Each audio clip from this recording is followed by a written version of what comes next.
እግዚአብሔር ይመስገን። ከምዕራፍ 6 ጀምሮ እስከ 10 ድረስ ያለውን ነው ከኔ ጋር ዛሬ የምናየው። ጌታ ይመስገን። ሆሴ እንግዲህ ትላንትና ከረቁ ጋር መግቢያውን ተመልክተናል። አለፍ አለፍ እያለች ወደ እኔ ክፍል እየሄደች በተነካካብኝም ግን መግቢያውን በጥሩ ሁኔታ አሳይታናለች። እግዚአብሔር ይባርክሽ ረቁዬ፣ ከታች እንዳለሽ አውቃለሁኝ።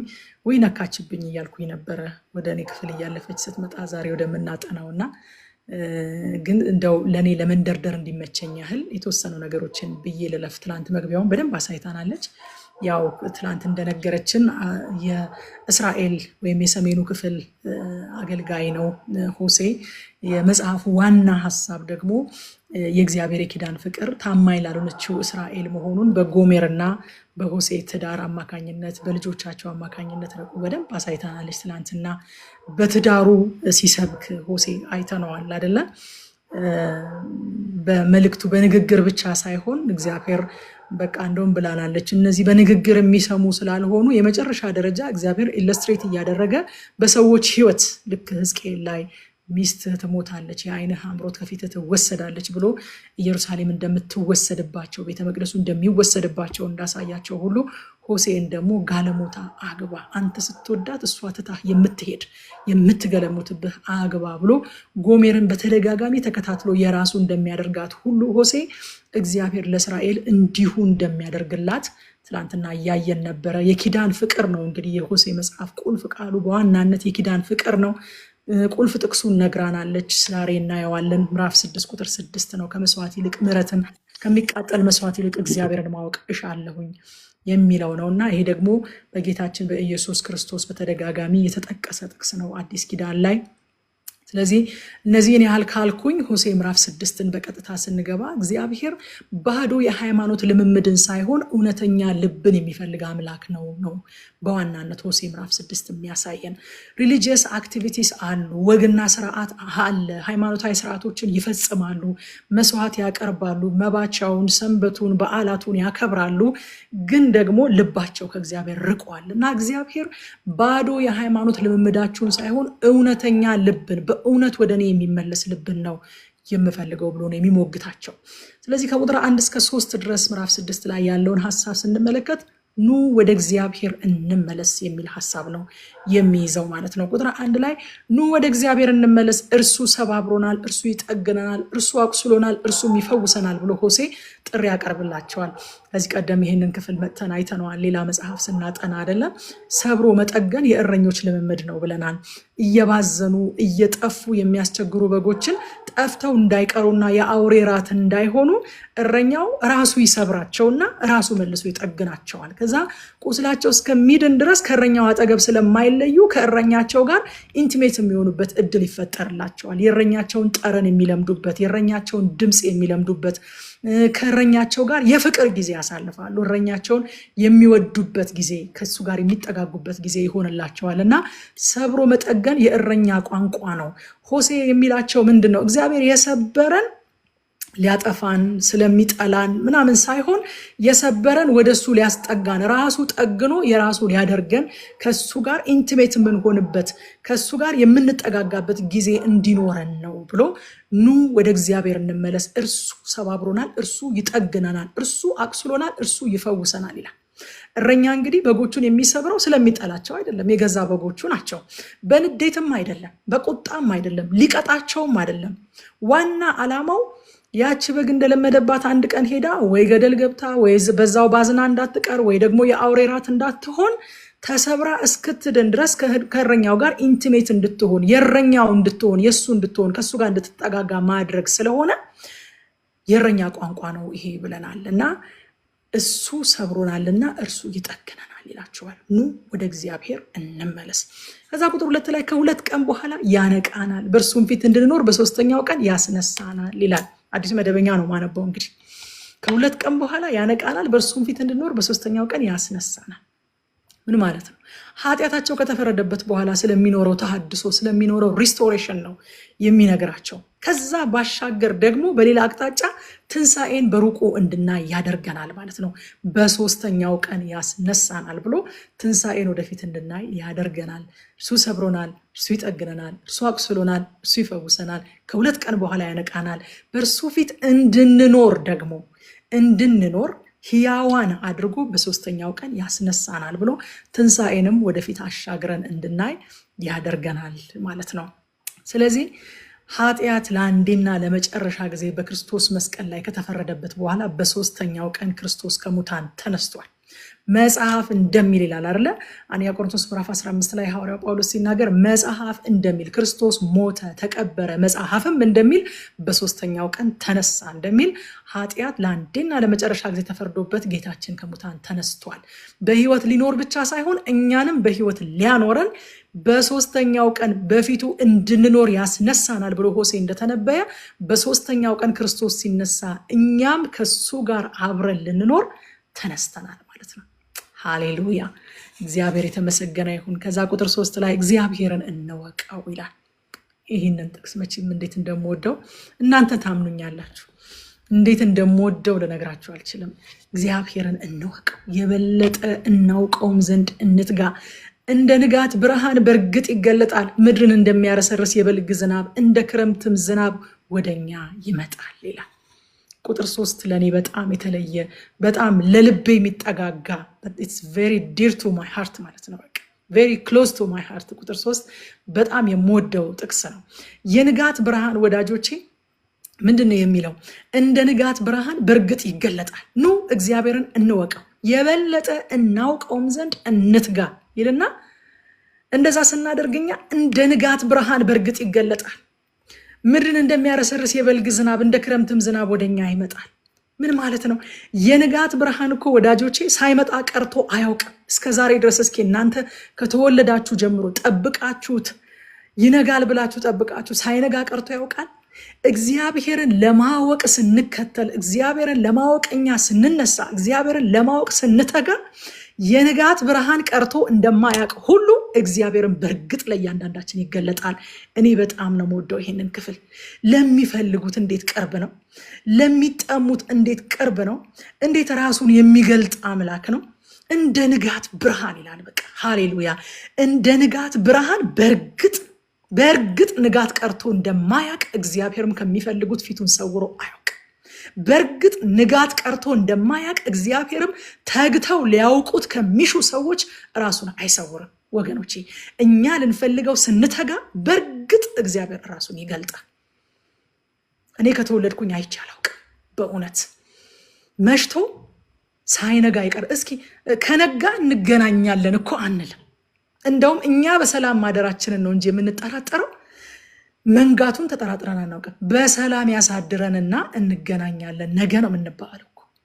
እንደሚነጋ እንደማንጠራጠር ሁሉ ይነጋል ብለን ለነገ ቀጠሮ እንደምንይዝ አላርማችንን ሴት እንደምናደርግ ሁሉ ልናውቀው ስንተጋ፣ ልናውቀው ስንፈልግ፣ ልናውቀው ስንከተለው ወገኖቼ እግዚአብሔር ፊቱን ከኛ አይሰውርም። እግዚአብሔር ራሱን ከኛ አይሸሽግም። በእርግጥ ይገለጣል። የምስራች እነግራችኋለሁ። እናንተ እግዚአብሔርን ለማወቅ እግዚአብሔርን ለመፈለግ በየምሽቱ ጊዜያችሁን ሰውታችሁ ፕሮግራማችሁን ሰርዛችሁ ብዙ ነገር ማድረግ ስትችሉ እግዚአብሔርን ለማወቅ በዚህ ስፍራ ላይ የምትሰበሰቡ ወገኖቼ የምስራች አለኝ ለእናንተ። በእርግጥ ለእያንዳንዳችሁ ይገለጣል። በሚገባችሁ መንገድ በእርግጥ ይገለጣል። እግዚአብሔር ለእያንዳንዳችን የሚገለጥ አምላክ ነው። ይገለጣል ይላል። ደግሞስ የበልግ ዝናብ ሃሌሉያ፣ እንደ ክረምት ዝናብ ምድርን እንደሚያረሰርስ የበልግ ዝናብ ወደኛ ይመጣል ይላል። እንደ በልግ ዝናብ ጥማታችንን ያረካል። እግዚአብሔር የተጠሙትን የሚያረሰርስ ለሚፈልጉት ራሱን የሚገልጥ አምላክ ነው እንጂ ድብብቆሽ ሃይድ ኤንድ ሲክ የሚጫወት አምላክ አይደለም። ስንፈልገው የሚደበቅ ስንከተለው የሚሸሽ የዚህ ዓለም ሲስተም ነው። እግዚአብሔር እንደዛ አይደለም። ለሚፈልጉት የሚገኝ እግዚአብሔርን የሚፈልግ ልብ ደስ ይበለው ነው የሚለው መጽሐፍ ቅዱስ። ለምን ከተባለ በእርግጥ ያገኘዋልና። ስለማያጣው ደስ ይበለው። እህቴ እግዚአብሔርን ነው የምትፈልጊው፣ ደስ ይበልሽ፣ ደስ ይበልሽ። ብዙ ነገር ፈልገን አጥተን ሊሆን ይችላል። እግዚአብሔርን የሚፈልግ ልብ ግን ደስ ይበለው፣ ምክንያቱም ስለማያጣው እግዚአብሔርን ለማወቅ የሚፈልግ ሰው ደስ ይበለው። ለምን ከተባለ ንጋት እንደሚገለጥ ሁሉ እግዚአብሔርም ሊያውቁት ለሚፈልጉ ራሱን ስለሚገልጥ። ሃሌሉያ። በጣም ነው የምወደው ይህንን ክፍል ወገኖቼ። በጣም በቃ እግዚአብሔርን ለማወቅ እንድተጋ የእግዚአብሔርን ቃል ለማጥናት ልቤን በጣም የሚያነሳሳ የመጽሐፍ ቅዱስ ክፍል ነው። እውነት ሊያውቁት ለሚፈልጉ ያለ አስተማሪ ራሱን የሚገልጥ አምላክ ነው እግዚአብሔር። እውነቴን ነው የምላችሁ፣ ያለ አስተማሪ ራሱን ይገልጣል። እናንተ ልታውቁት ፈልጉ እንጂ ቅዱሱ ቅባት ራሱ ያስተምራችኋል። አስተማሪ አያስፈልግም እያልኩኝ አይደለም።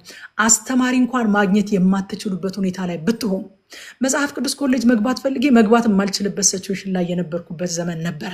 በጣም ልቤ እየተጠማ በጣም እየጓጓው እግዚአብሔር ሆይ ላውቅ ልማርህ እፈልጋለሁ፣ የበለጠ ልረዳ እፈልጋለሁ እያልኩኝ ልቤ እየተቃጠለ ግን መግባት የማልችልበት ሲቹዌሽን ላይ የነበርኩበት ጊዜ ነበረ።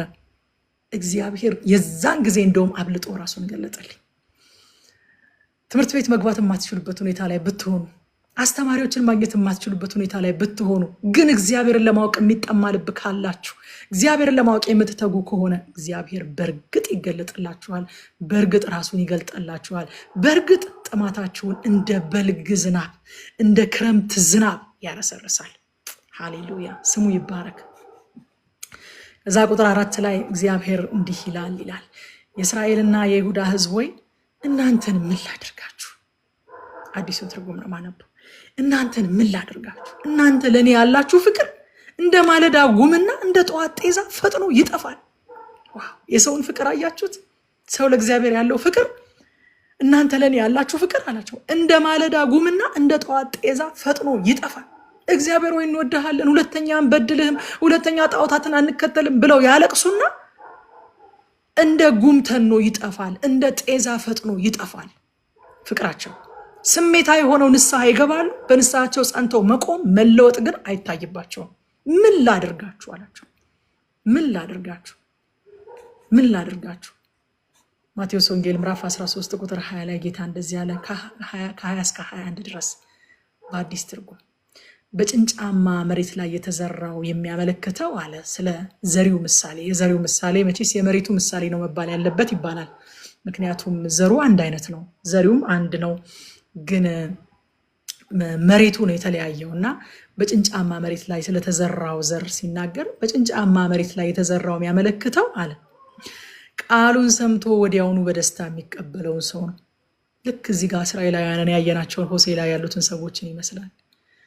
ነገር ግን ለጊዜው ነው እንጂ በልቡ ውስጥ ስራ አልሰደደም። ስለዚህ በቃሉ ምክንያት አንዳች ችግር ወይም ስደት በደረሰበት ጊዜ ቶሎ ይሰናከላል ይላል። ቶሎ ይሰናከላል። ወዲያውኑ እኮ በደስታ ነው የሚቀበለው። ዋው አሜዚንግ! የሚገርም ቃል። ወይኔ ዛሬ ቸርች የተሰበከው ነገር፣ ወይኔ ዛሬ ቲጂ ያካፈለችን፣ ወይኔ ዛሬ ፓስተር ካሌብ ያካፈለን፣ ፓስተር ዳኒ ያካፈለን ብለን ተቀብለን ግን እንደ ጤዛ ተኖ የሚጠፋ ከሆነ ምን ዋጋ አለው ወዳጆች? ምን ዋጋ አለው? ልክ እንደዚህ አንዳች ችግር ወይም ስደት በደረሰበት ጊዜ ቶሎ ይሰናከላል ይላል። ወዳጆቼ ንስሐ በገባንበት ጉዳይ ጸንተን እንዳንቆም የሚያደርጉ ተግዳሮቶች እንዳሉ ማወቅና መጠንቀቅ ያስፈልጋል። ንስሐችንን ለመዋጋት የሚላኩ መናፍስት አሉ፣ ታውቃላችሁ። ንስሐ በገባንበት በዛ ጉዳይ ላይ ትኩረት ሰጥተን ልክ አሁን ምን ይባላል መሰላችሁ? አዲክትድ የሆኑ ሰዎች ለምሳሌ የአልኮሆል አዲክሽን ከሆነ ልክ ከአልኮሆል አዲክሽን ከወጡ በኋላ ከዛ ሲስተም ውስጥ ሰውነታቸው እየወጣ ባለበት ጊዜ የሚጠነቀቁት ከሲጋራ አይደለም፣ የሚጠነቀቁት ከጫት ወይንም ከሌላ ነገር አይደለም። የሚጠነቀቁት ከዚህ ቀደም ተይዘውበት ከነበረውና ለመውጣት ጉዞ እያደረጉ ካሉበት ከአልኮሆል ጋር ከሚያገናኛቸው ነገር ነው የሚጠነቀቁት። ልክ እንደዛ ሁሉ ወዳጆቼ ንስሐ በገባንበት ጉዳይ ላይ ልዩ ትኩረት ልንሰጥ ያስፈልጋል። ብዙዎቻችን እንደው ትኩር ብላችሁ መንገዳችሁን ብትመለከቱ ፓተርን አለን። አንድ ጊዜ ተጠልፈን በወደቅንበት ነገር ደግመን ተጠልፈን የመውደቅ ቴንደንሲ ወይንም ዝንባሌ አለን። ፈጥነን ወደኋላ የመመለስ ዝንባሌ አለን። ስለዚህ በዛ አቅጣጫ ላይ ትኩረት ልናደርግ ያስፈልጋል። ምንድነው ተመልሰን እንድንሄድ የሚያደርገን? ምንድነው እንደገና ተጠላልፈን እንድንወድቅ የሚያደርገን? ምንድነው በገባንበት ንስሐ ጸንተን እንዳንቆም የሚያደርገን? ማቴዎስ ላይ የሚነግረን ክፍሉ 2 ነገሮች ናቸው ይላል። የመጀመሪያ ቃሉ በልባችን ስር አለመስደዱ፣ ቃሉ በልባችን ስር ካልሰደደ ጸንተን መቆም አንችልም። ጌታ የተናገረውን ምሳሌ ታስታውሳላችሁ። ቃሌን ሰምቶ የሚያደርግና ቃሌን ሰምቶ የማያደርግ ብሎ ሁለቱም ቤታቸውን ሰርተዋል፣ ግን አንደኛው አሸዋ ላይ አንደኛው ደግሞ አለት ላይ ነው የሰራዋል።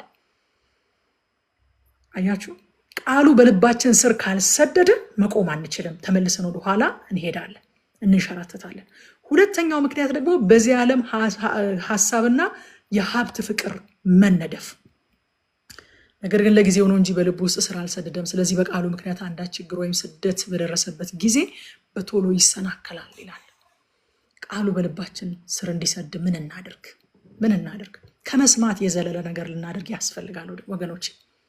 ታስታውሳላችሁ፣ ድንጋያማ መሬት ላይ የተዘራውን ዘር ጌታ ኢየሱስ ክርስቶስ ወፎች መጥተው ለቀሙት አለ። ከዛ በኋላ ምሳሌውን ደቀ መዛሙርቱ አብራራለን ሲሉት በድንጋያማ መሬት ላይ የተዘራውና በመንገድ ላይ የወደቀው ወፎች መጥተው የለቀሙት ማለት አለ ሰዎች ሰምተው ያላስተዋሉት ቃል ነው ይላል። እንግሊዝኛው አንደርስታንድ ያላደረጉት ቃል። ወዳጆቼ የእግዚአብሔርን ቃል ሰምተን ከመደነቅ ባለፈ አንደርስታንድ አድርጌዋለሁኝ ወይ ብለን መጠየቅ አለብን ራሳችንን። አንደርስታንድ ያላደረግነው ቃል ይወሰዳል። በጣም በሚገርማችሁ ሁኔታ ስር ሊሰድ አይችልም።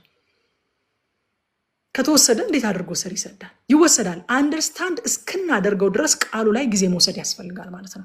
ዝም ብለን ሰምተን የሰውየውን አነጋገር ወይ የሴትዮዋን አነጋገር አድንቀን ተደንቀን አቤት ስብከት አቤት አሰባበክ ብለን አሜን ብለን ከመሮጥ ባለፈ የሰማነውን ነገር ጽፈን ማስታወሻ ይዘን ከህይወታችን ጋር አመሳክረን ገብቶኛል ወይ ይሄ ቃል ከህይወቴ ጋርስ ምንድነው የሚያገናኘው?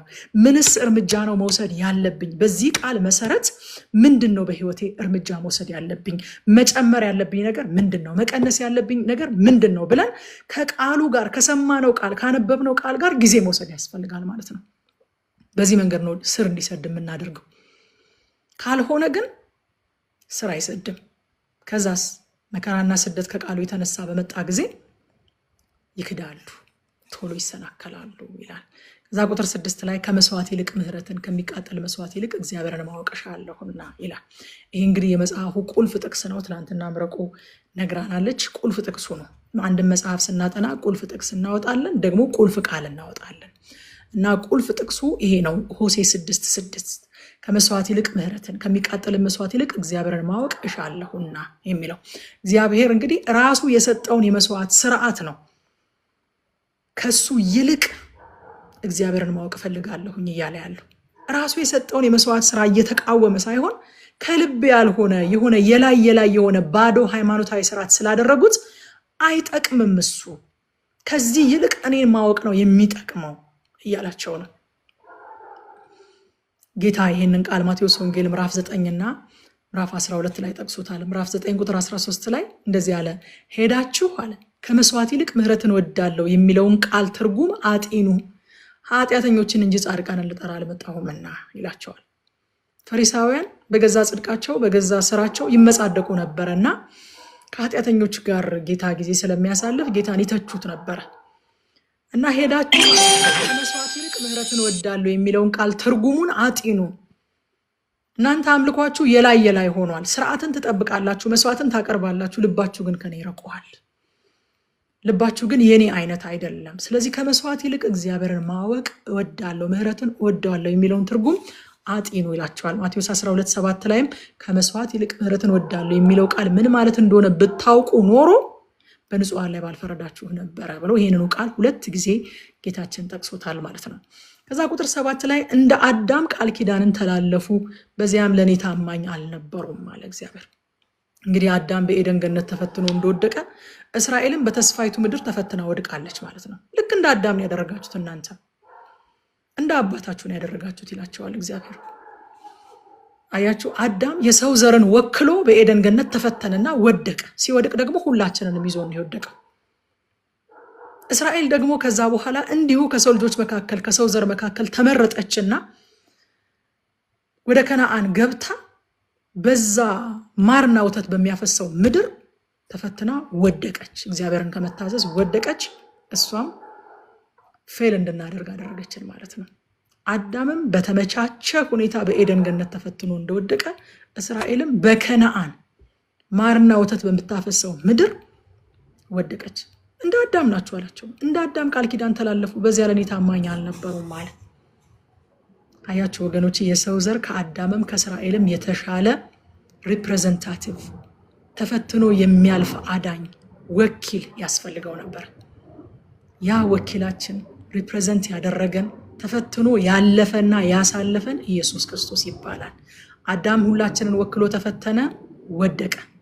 በኤደን ገነት ሁሉ በሞላበት እስራኤል ከሰው ዘር መካከል ተመርጣ ሪፕሬዘንት አድርጋ በከነዓን ማርና ወተት በምታፈሰው ምድር ተፈትና ወደቀች። ጌታችን ኢየሱስ ክርስቶስ ግን በምድረ በዳ ምንም በሌለበት ረሃብና ጥማት ባለበት ተፈትኖ አለፈ። እሱ ደግሞ ሲያልፍ እኛን ይዞን አለፈ። ሃሌሉያ። ለዚህ ነው ሮሜ ምዕራፍ 5 ቁጥር 19 ላይ ሐዋርያው ጳውሎስ እንደዚህ አለ፣ በአንዱ ሰው አለመታዘዝ ብዙዎች ኃጢአተኞች እንደሆኑ እንዲሁ ደግሞ በአንዱ መታዘዝ ብዙዎች ጻድቃን ይሆናሉ አለ። አያችሁ ወዳጆቼ፣ ጉዳዩ የውክልና ጉዳይ ነው። አሁን ብዙ ጊዜ በክርስቶስ ኢየሱስ ያገኘነውን ጽድቅ መቀበል ትንሽ ጭንቅ ይለናል። በቃ ሙሉ ለሙሉ ጸድቅ ያለው እግዚአብሔር ይወደኛል፣ እግዚአብሔር ተቀብሎኛል፣ የእግዚአብሔር ልጅ ሆኛለሁ፣ የእግዚአብሔር ወራሽ ሆኛለሁ፣ ተቀድሻለሁኝ፣ ጸድቅ ያለሁኝ፣ ከብር ያለሁኝ ማለት ጭንቅ ይለናል። ምክንያቱም በውክልና እንደሆነ ስለማናውቅ እኮ ነው። ድሮም እኮ እኛ አይደለንም ያንን በክፉና መልካም የምታሳውቀውን ፍሬ ቀጥፈን የበላ ነው እኮ እኛ አይደለንም። ከአዳም ጋር ወደቃችሁ ስንባል መቀበል ካልከበደን ከኢየሱስ ጋር ተነሳችሁ ስንባል ለምንድነው መቀበል የሚከብደን? በአዳም አለመታዘዝ ሁላችሁም ኃጢአተኞች ሆናችሁ ሲባል ካልከበደን በአንዱ በክርስቶስ ኢየሱስ መታዘዝ ደግሞ ጸደቃችሁ ስንባል ለምንድነው የሚከብደን? ከአዳም በስጋ በመወለዳችን የአዳም ኃጢአት ወራሾች እንደሆነን ሁሉ ከክርስቶስ ኢየሱስ ደግሞ በመንፈስ በመወለዳችን ምክንያት የሱ ጽድቅና ቅድስና ተካፋዮች ሆነናል።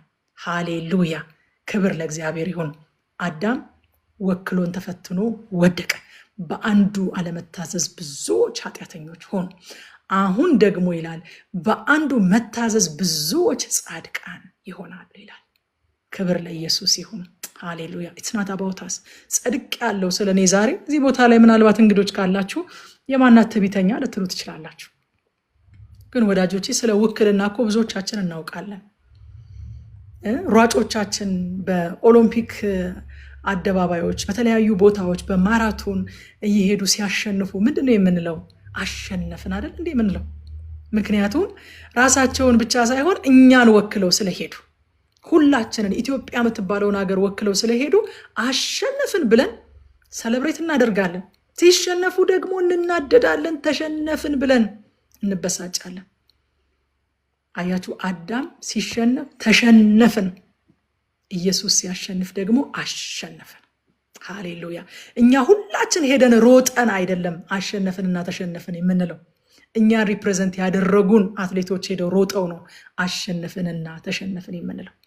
ልክ እንደዛ ሁሉ ኢየሱስ ሲያሸንፍ አሸነፍን እንላለን። ሃሌሉያ፣ አሸንፎልናል። ጌታ ይመስገን። ከቁጥር 8 እስከ 11 አመፅ እንዴት በሁሉም ስፍራ እንደተንሰራፋ ያሳያቸዋል። ክፋት፣ ጥቃት፣ ደም መፍሰስ፣ የካህናት ወንጀል፣ ከሁሉ የሚገርመው የካህናት ወንጀል፣ ዝሙትና እርኩሰት ምድሪቱን ሞልቷታል ብሎ ሆሴዕ ያሳያቸዋል። አያቸው፣ ውጫዊ የሃይማኖት ስርዓቶችን መፈጸም ሳያቋርጡ ውስጣቸው ግን ተበክሏል። እግዚአብሔር ደግሞ የውጭን ብቻ የሚያይ አምላክ ሳይሆን ልብን የሚመረምር አምላክ ነው። የውስጥን የሚያይ አምላክ ነው። ሃይማኖታዊ ልምምድ ውስጣዊ ብክለትን አያጸዳም። ውጫዊ ስርዓትን መፈጸም ውስጣዊ ማንነትን አያነጻም። ለዚህ ነው ጌታ በማቴዎስ ወንጌል ምዕራፍ 23 ከቁጥር 25 እስከ 28 እንደዚህ ያለ፣ እናንተ ግብዞች ጻፎችና ፈሪሳውያን በውስጡ ቅሚያና ስስት ሞልቶ ሳለ የጽዋውንና የወጭቱን ውጪ ስለምታጠሩ ወዮላችሁ አላቸው። ወዮላችሁ አንተ ዕውር ፈሪሳዊ፣ ውጭው ደግሞ ጥሩ እንዲሆን አስቀድመህ የጽዋውንና የወጭቱን ውስጡን አጥራ። እናንተ ግብሶች ጻፎችና ፈሪሳውያን በውጭ አምረው የሚታዩ በውስጥ ግን የሙታን አጥንት ርኩሰትም ሁሉ የተሞሉ በኖራ የተለሰኑ መቃብሮችን ስለምትመስሉ ወዮላችሁ።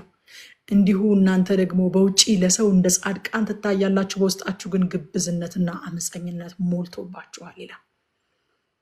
እግዚአብሔር ይሄንን ነው በሆሴዕ መጽሐፍ እያሳያቸዋል። ልክ እንደ ፈሪሳውያን ውጫዊ ልምምዳቸው ፐርፌክት ነው። ቀሚሳቸውን አስረዝመዋል። እርምጃቸውን ይቆጥራሉ። በነገራችን ላይ ፈሪሳውያን በሰንበት ቀን የሚራመዱትን እርምጃ ይቆጥራሉ። ዛሬም ድረስ እስራኤላውያን በሰንበት ቀን ሊፍት እንኳን አይነኩም። የሳባት ሊፍት የሚባል አላቸው። ሰንበትን በጣም ከማክበራቸው የተነሳ ማለት ነው። የሳባት ሊፍት እንዳይነኩ ዝም ብሎ በየፍሎሩ የሚከፍት አንደኛ ፎቅ ላይ የሚከፍታል፣ ሁለተኛ ፎቅ ላይ የሚከፍታል፣ ሶስተኛ ፎቅ ላይ ትገቡና ትቆማላችሁ፣ አትነኩትም። ሲከፍት የእናንተ የምትፈልጉት ፍሎር ላይ ትወርዳላችሁ ማለት ነው። የሳባት ሊፍት የሚባል አላቸው። በዚህ መጠን ውጫዊ ስርዓቶችን በጣም ይጠብቃሉ፣ በጣም ያከብራሉ። ከአዝሙድና ከከሙን እህቶች እንግዲህ ታውቃላችሁ፣ አዝሙድና ከሙን ምን አይነት ጥቃቅን ቅመም እንደሆነ ከሱ ሳይቀር አስራትን ያወጣሉ። ግን በውስጣቸው ቅሚያ፣ ዝሙት፣ እርኩሰት፣ ነፍሰ ገዳይነት ሞልቶባቸዋል። ግብዝነት፣ አመፀኝነት ሞልቶባቸዋል። ውጫዊ ስርዓት ውስጣዊ ብክለትን አያጸዳም። ምን እንማር ከዚህ ምዕራፍ? አንደኛ ከእግዚአብሔር ጋር ያለን ግንኙነት ልማዳዊ ነው ወይንስ ልባዊ የሚለውን ነገር እንመርምር። እንዴት ነኝ? ከእግዚአብሔር ጋር ያለኝ ግንኙነት ልማዳዊ ነው፣ እንደ ልማድ የያዝኩት ነገር ነው ወይንስ ልባዊ ነው? ሁለተኛ ከዚህ ምዕራፍ ምን እንማር ካልን ሃይማኖታዊ ስርዓቶችን መፈጸም የመንፈሳዊ ህይወታችን ጤንነት ማረጋገጫ እንዳልሆነ እንማር። ሃይማኖታዊ ስርዓቶችን ጥንቅቅ አድርገን ስለፈጸምን፣ ቸርች ስለተመላለስን፣ የሚጠሩ ፕሮግራሞች ላይ ቀድመን ስለተገኘን፣ አንዳንድ አክቲቪቲዎችን ስለፈጸምን፣ ግሩፖች ውስጥ ስላልጎደልን መንፈሳዊ ህይወታችን ጤናማ ነው ማለት አይደለም። ከመንፈሳዊ ህይወታችን ጤንነት ማረጋገጫ አይደለም እሱ። ስለዚህ ራሳችንን ልንመረምር ያስፈልጋል። እነዚህ ሁሉ ነገሮች በጣም መልካም ናቸው። ወደ እግዚአብሔር ቤት መሄድ ደስ ይላል። ወደ እግዚአብሔር ቤት እንሂድ ባሉኝ ጊዜ ደስ አለኝ ነው የሚለው። ሄርሚዬ በቀደም እየነገረችን ነበር። ሐዋርያት ሥራ ምዕራፍ 3ን ስናጠና ቅዱሳን ወደ እግዚአብሔር ቤት ይሄዱ ነበር። ሐዋርያት ወደ እግዚአብሔር ቤት ይሄዱ ነበረ፣ ደግሞ በአንድነት ይሄዱ ነበረ። ወደ እግዚአብሔር ቤት ወደ ቤተ መቅደስ መሄድ ደስ ይላል፣ በአንድነት መሄድ ደግሞ እንዴት ደስ ይላል እያለች እየነገረችን ነበር። ነገ ይለቀቃል፣ ቪዲዮ ልታዩት ትችላላችሁ። ሐዋርያት ሥራን እያጠናን ነው፣ ዩቲዩብ ቻናላችን ላይ አለ። በጣም ደስ የሚል ጊዜ እያሳለፍን ነው፣ አያመልጣችሁ። ሰው ወደ እግዚአብሔር ቤት መሄድ መልካም ነው። በአገልግሎት ቡድኖች ውስጥ መታቀፍ በጣም መልካም ነው። በእግዚአብሔር ቤት ውስጥ ንቁ ተሳታፊ መሆን በጣም መልካም ነው። ግን የመንፈሳዊ ጤንነታችን ማረጋገጫ ሊሆን አይችልም። ቆም ብለን ራሳችንን ልንመረምር ያስፈልጋል። ሶስተኛ ከዚህ ምዕራፍ የምንማረው ዕለት ዕለት እግዚአብሔርን ለማወቅ መጠማት። ዕለት ዕለት እግዚአብሔርን ለማወቅ እንጠማ። እግዚአብሔር ከሚፈልጉት ራሱን የሚሰውር አምላክ ስላልሆነ። አራተኛ ከዚህ ምዕራፍ የምንማረው ንስሐችን እንደ ማለዳ ጤዛ እንዳይሆን በቃሉ ስር እንስደድ። በቃሉ ስር እንስደድ። የዚህ ዓለምን ፍቅር እናስወግድ። በቃሉ ስር እንስደድ። ምዕራፍ 7 እንግዲህ ልቡ ከእግዚአብሔር የራቀ ሕዝብ ምን አይነት ውድቀት እንደሚገጥመው ነው ሆሴዕ የሚያሳየን።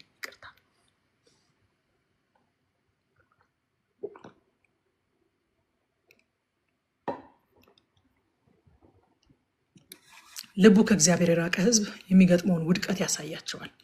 ከቁጥር 1 እስከ 2 ክፋታችሁን እገልጣለሁ ይላል እግዚአብሔር። በጣም ነው የገረመኝ። እስራኤልን በምፈውስበት ጊዜ አለ ኃጢአታቸውና ክፋታቸው ይገለጣል አለ። ዋው!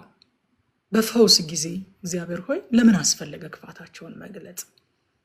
አያችሁ ወዳጆቼ፣ እውነት ከመፈወሱ በፊት ያሳምማል።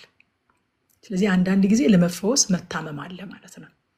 ሐኪሞች አይታችሁ ከሆነ ሰው ቆስሎ ምናምን የሆነ ነገር ሆኖ ወደ ሐኪም ቤት ሲሄድ ከማዳናቸው በፊት መድኃኒት ከማድረጋቸው በፊት ስፍራውን ሳኒታይዝ ያደርጉታል። በአልኮል በምናምን ሲያጥቡት በጣም ፔንፉል ነው። መጀመሪያ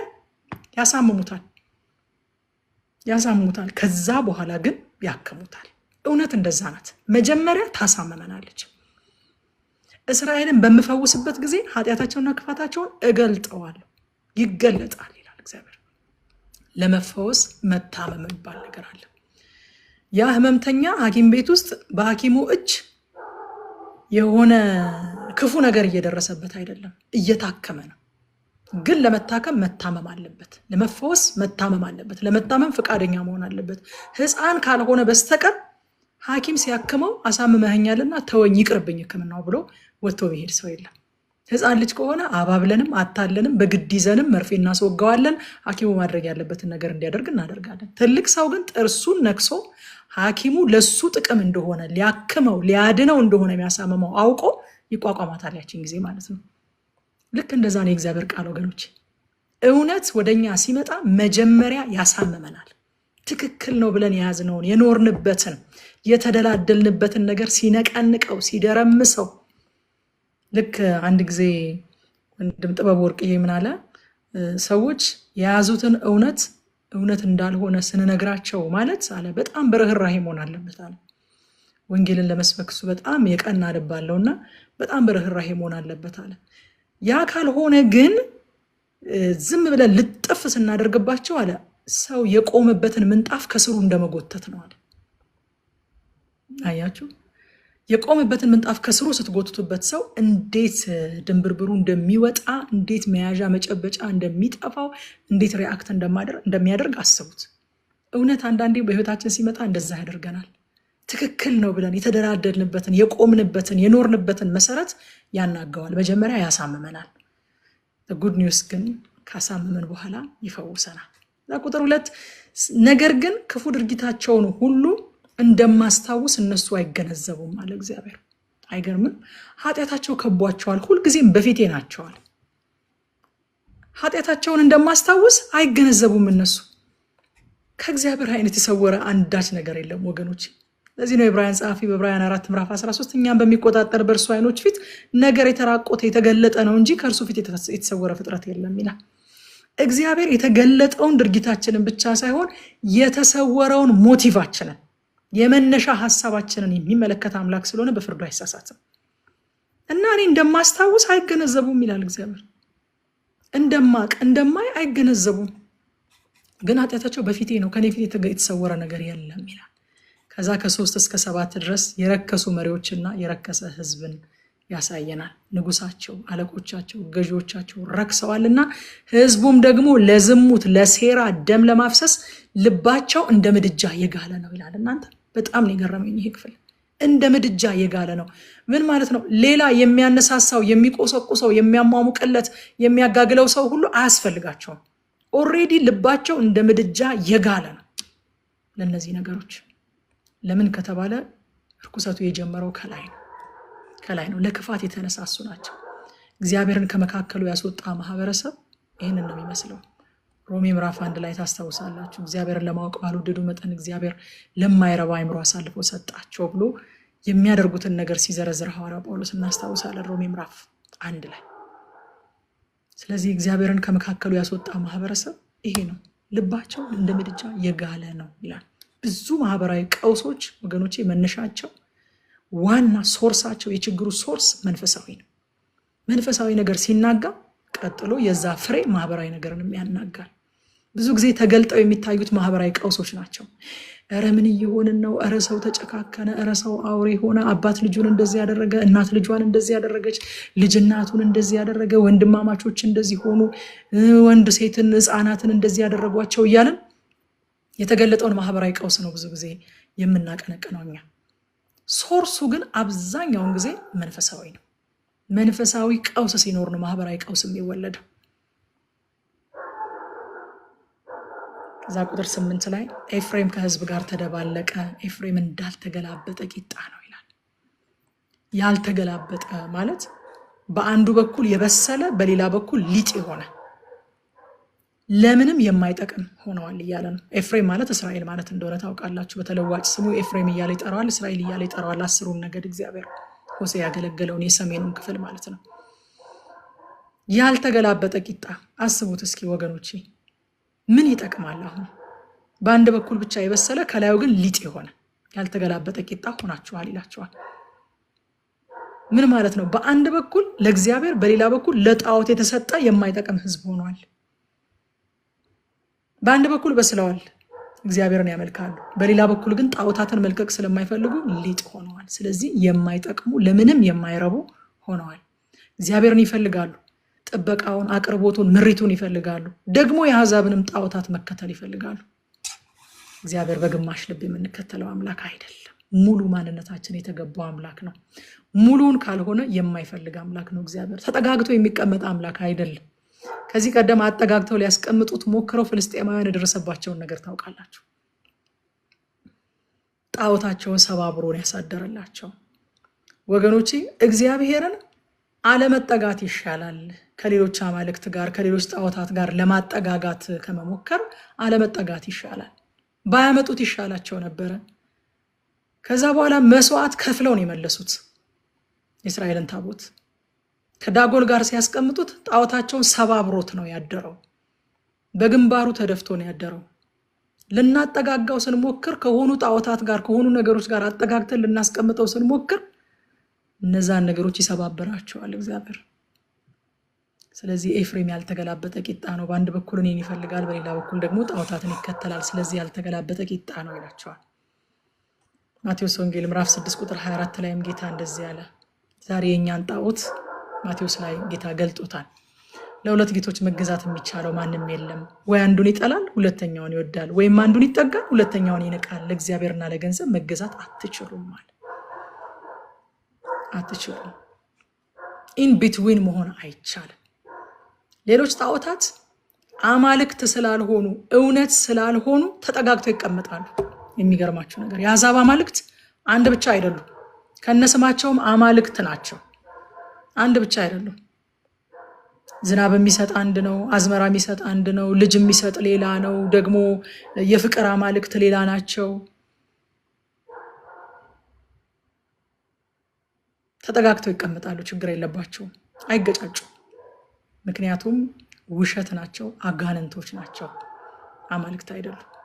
እግዚአብሔር ግን እውነተኛ አምላክ ስለሆነ ከማንም ጋር ተጠጋግቶ አይቀመጥም። ከገንዘብ ጋር አጠጋግተን ልናስቀምጠው አንችልም። ለሁለት ጌቶች መገዛት አይቻልም ማለት ጌታችን። ዮሐንስ ራእይ ምዕራፍ 3 ከቁጥር 15 እስከ 16 እንደዚህ ያለ። በራድ ወይም ትኩስ አይደለም፣ ስራህን አውቃለሁ። በራድ ወይም ትኩስ ብትሆን መልካም በሆነ ነበር። አያችሁ፣ በራድ መሆን ይሻላል። በቃ ወይ ትኩስ ወይ በራድ መሆን ይሻላል። እንዲሁ ለብ ስላልክ በራድም ወይም ትኩስ ስላልሆንክ ከአፌ ልተፋህ ነው ይላል። እንዴት የሚያስፈራ ነገር ነው! መካከል ላይ ስለሆንን ከበራዱ የተሻለን እንደሆንን የምናስብ ከሆነ ተሳስተናል። በራድ ብትሆን ይሻላል ነው የሚለው እግዚአብሔር። በራድ ወይ ትኩስ ከሁለት አንዱ ብትሆን ነው ይሻላል። ባለፈው ተነጋግረናል አይደለ? አንዳንድ ሰዎች አትመሰክሩላቸው እግዚአብሔር ቤት ውስጥ ነው ያሉት። አትሰብኩላቸው ወንጌል፣ አትመሰክሩላቸው ነገር፣ አትመክሯቸው ነገር፣ አትማልዱላቸው ነገር አሉ። ለብ ብለው አሉ። ወይ አንደኛቸውን እኮ ወጥተው ቢሄዱ ትከታተሏቸዋላችሁ፣ ትመክሯቸዋላችሁ፣ ትማልዱላቸዋላችሁ፣ ትመክሯቸዋላችሁ፣ ትመሰክሩላቸዋላችሁ። በራድ ወይም ትኩስ ስላይደለ ስራህን አውቃለሁ። በራድ ወይም ትኩስ ብትሆን መልካም ነበር። እንዲሁ ልብ ስላልክ ግን ልተፋህ ነው ይላል። አንድ በጣም የምወደው አባባል አለ። ለረጅም ጊዜ የፌስቡክ ዎልፔፐር ላይ ነበረና የሙሉ ጊዜ አዳኝ የሚፈልግ የትርፍ ጊዜ ክርስቲያን አትሆን ይላል። በእንግሊዝኛ ነው አባባሉ። ፉል ታይም ሴቪየር የሚፈልግ ፓርት ታይም ክርስቲያን አትሆን ይላል። ወዳጆቼ ፉል ታይም ሴቪየር ነው የምንፈልገው። የሙሉ ጊዜ አዳኝ እየፈለገን የትርፍ ጊዜ ክርስቲያን መሆን አንችልም። ከዛ ቁጥር 9 ላይ እንግዶች ጉልበቱን በዘበሱ፣ እሱ ግን አላስተዋለም። ጠጉሩም ሽበት አወጣ፣ እሱ ግን ልብ አላለም ይላል። እንዴት ያሳዝናል! እስራኤል ጉልበቱ እየተበዘበዘ እየደከመ ግን ልብ አላለም፣ አላስተዋለም፣ አላወቀም። የሚገርመው ነገር ኃጢአት ቀስ በቀስ መንፈሳዊ ህይወታችንን መንፈሳዊ ጉልበታችንን ሲበዘብዝና ሲያደክም አይታወቀም። ለምን መሰላችሁ? በአንድ ጊዜ አይደለም የሚጥለን። ቀስ እያለ ነው። አለሁ እያለን ነው የምንጠፋው። ቆም ያለሁ እያለን የምንወድቀው። አንድ ጊዜ አንድ የሰማሁት ምሳሌ ብዙ ሰባኪዎች ይናገሩታል። አንድ ኤክስፐሪመንት ተሰርቶ እንቁራሪትን ብድግ አድርገው የፈላ በጣም የጋለ ውሃ ውስጥ ከተቷትና ወዲያውኑ ምንጭቅ አድርጋ ዘላ ወጥታ ሄደች። ከዛ ምን አደረጉ? ቀዝቃዛ ውሃ ውስጥ አደረጓትና እሷ ካለችበት ከቀዝቃዛ ውሃ ውስጥ ከተዋት ከድስቱ በታች ቀስ እያለ የሚነድ እሳት ተደረገ። ቀስ እያለ የሚግል ማለት ነው። እና ውሃው ቀስ እያለ ለብ እያለ እየጋለ መጨረሻ ላይ ሲፈላ እንቁራሪቷ ለመውጣት የሚሆን አቅም የላትም። ምክንያቱም ቀስ እያለ ስለሆነ የሞቀው አቅሟን ቀስ በቀስ አዳክሞታል። ሙቀቱ በራሱ አቅሟን ቀስ በቀስ ስላዳከመው ከማስተዋሏ በፊት ውሃው እየፈላ መሆኑን ከማስተዋሏ በፊት አቅሟ ተዳክሞ አልቋል። አሁን ዘላ የምትወጣበት አቅም የላትም። ኃጢአት እንደዛ ነው የሚያደርገው። በድንገት የፈላ ውሃ ውስጥ አይደለም የሚከተለው ወገኖች፣ እንደዛ አይደለም የሚያደርገው። ኤፍሬም እንግዶች ጉልበቱን በዘበዙት፣ እሱ ግን አላስተዋለም። ጠጉሩ ሽበት አወጣ፣ እሱ ግን ልብ አላለም ይላል። መንፈሳዊ ድካም አደገኛነቱ እንደ አካላዊ ድካም ፈጥኖ አይታወቅም። አለሁ እያላችሁ ነው የምትጠፉት፣ እየዘመራችሁ አለሁ እያላችሁ ማለት ነው።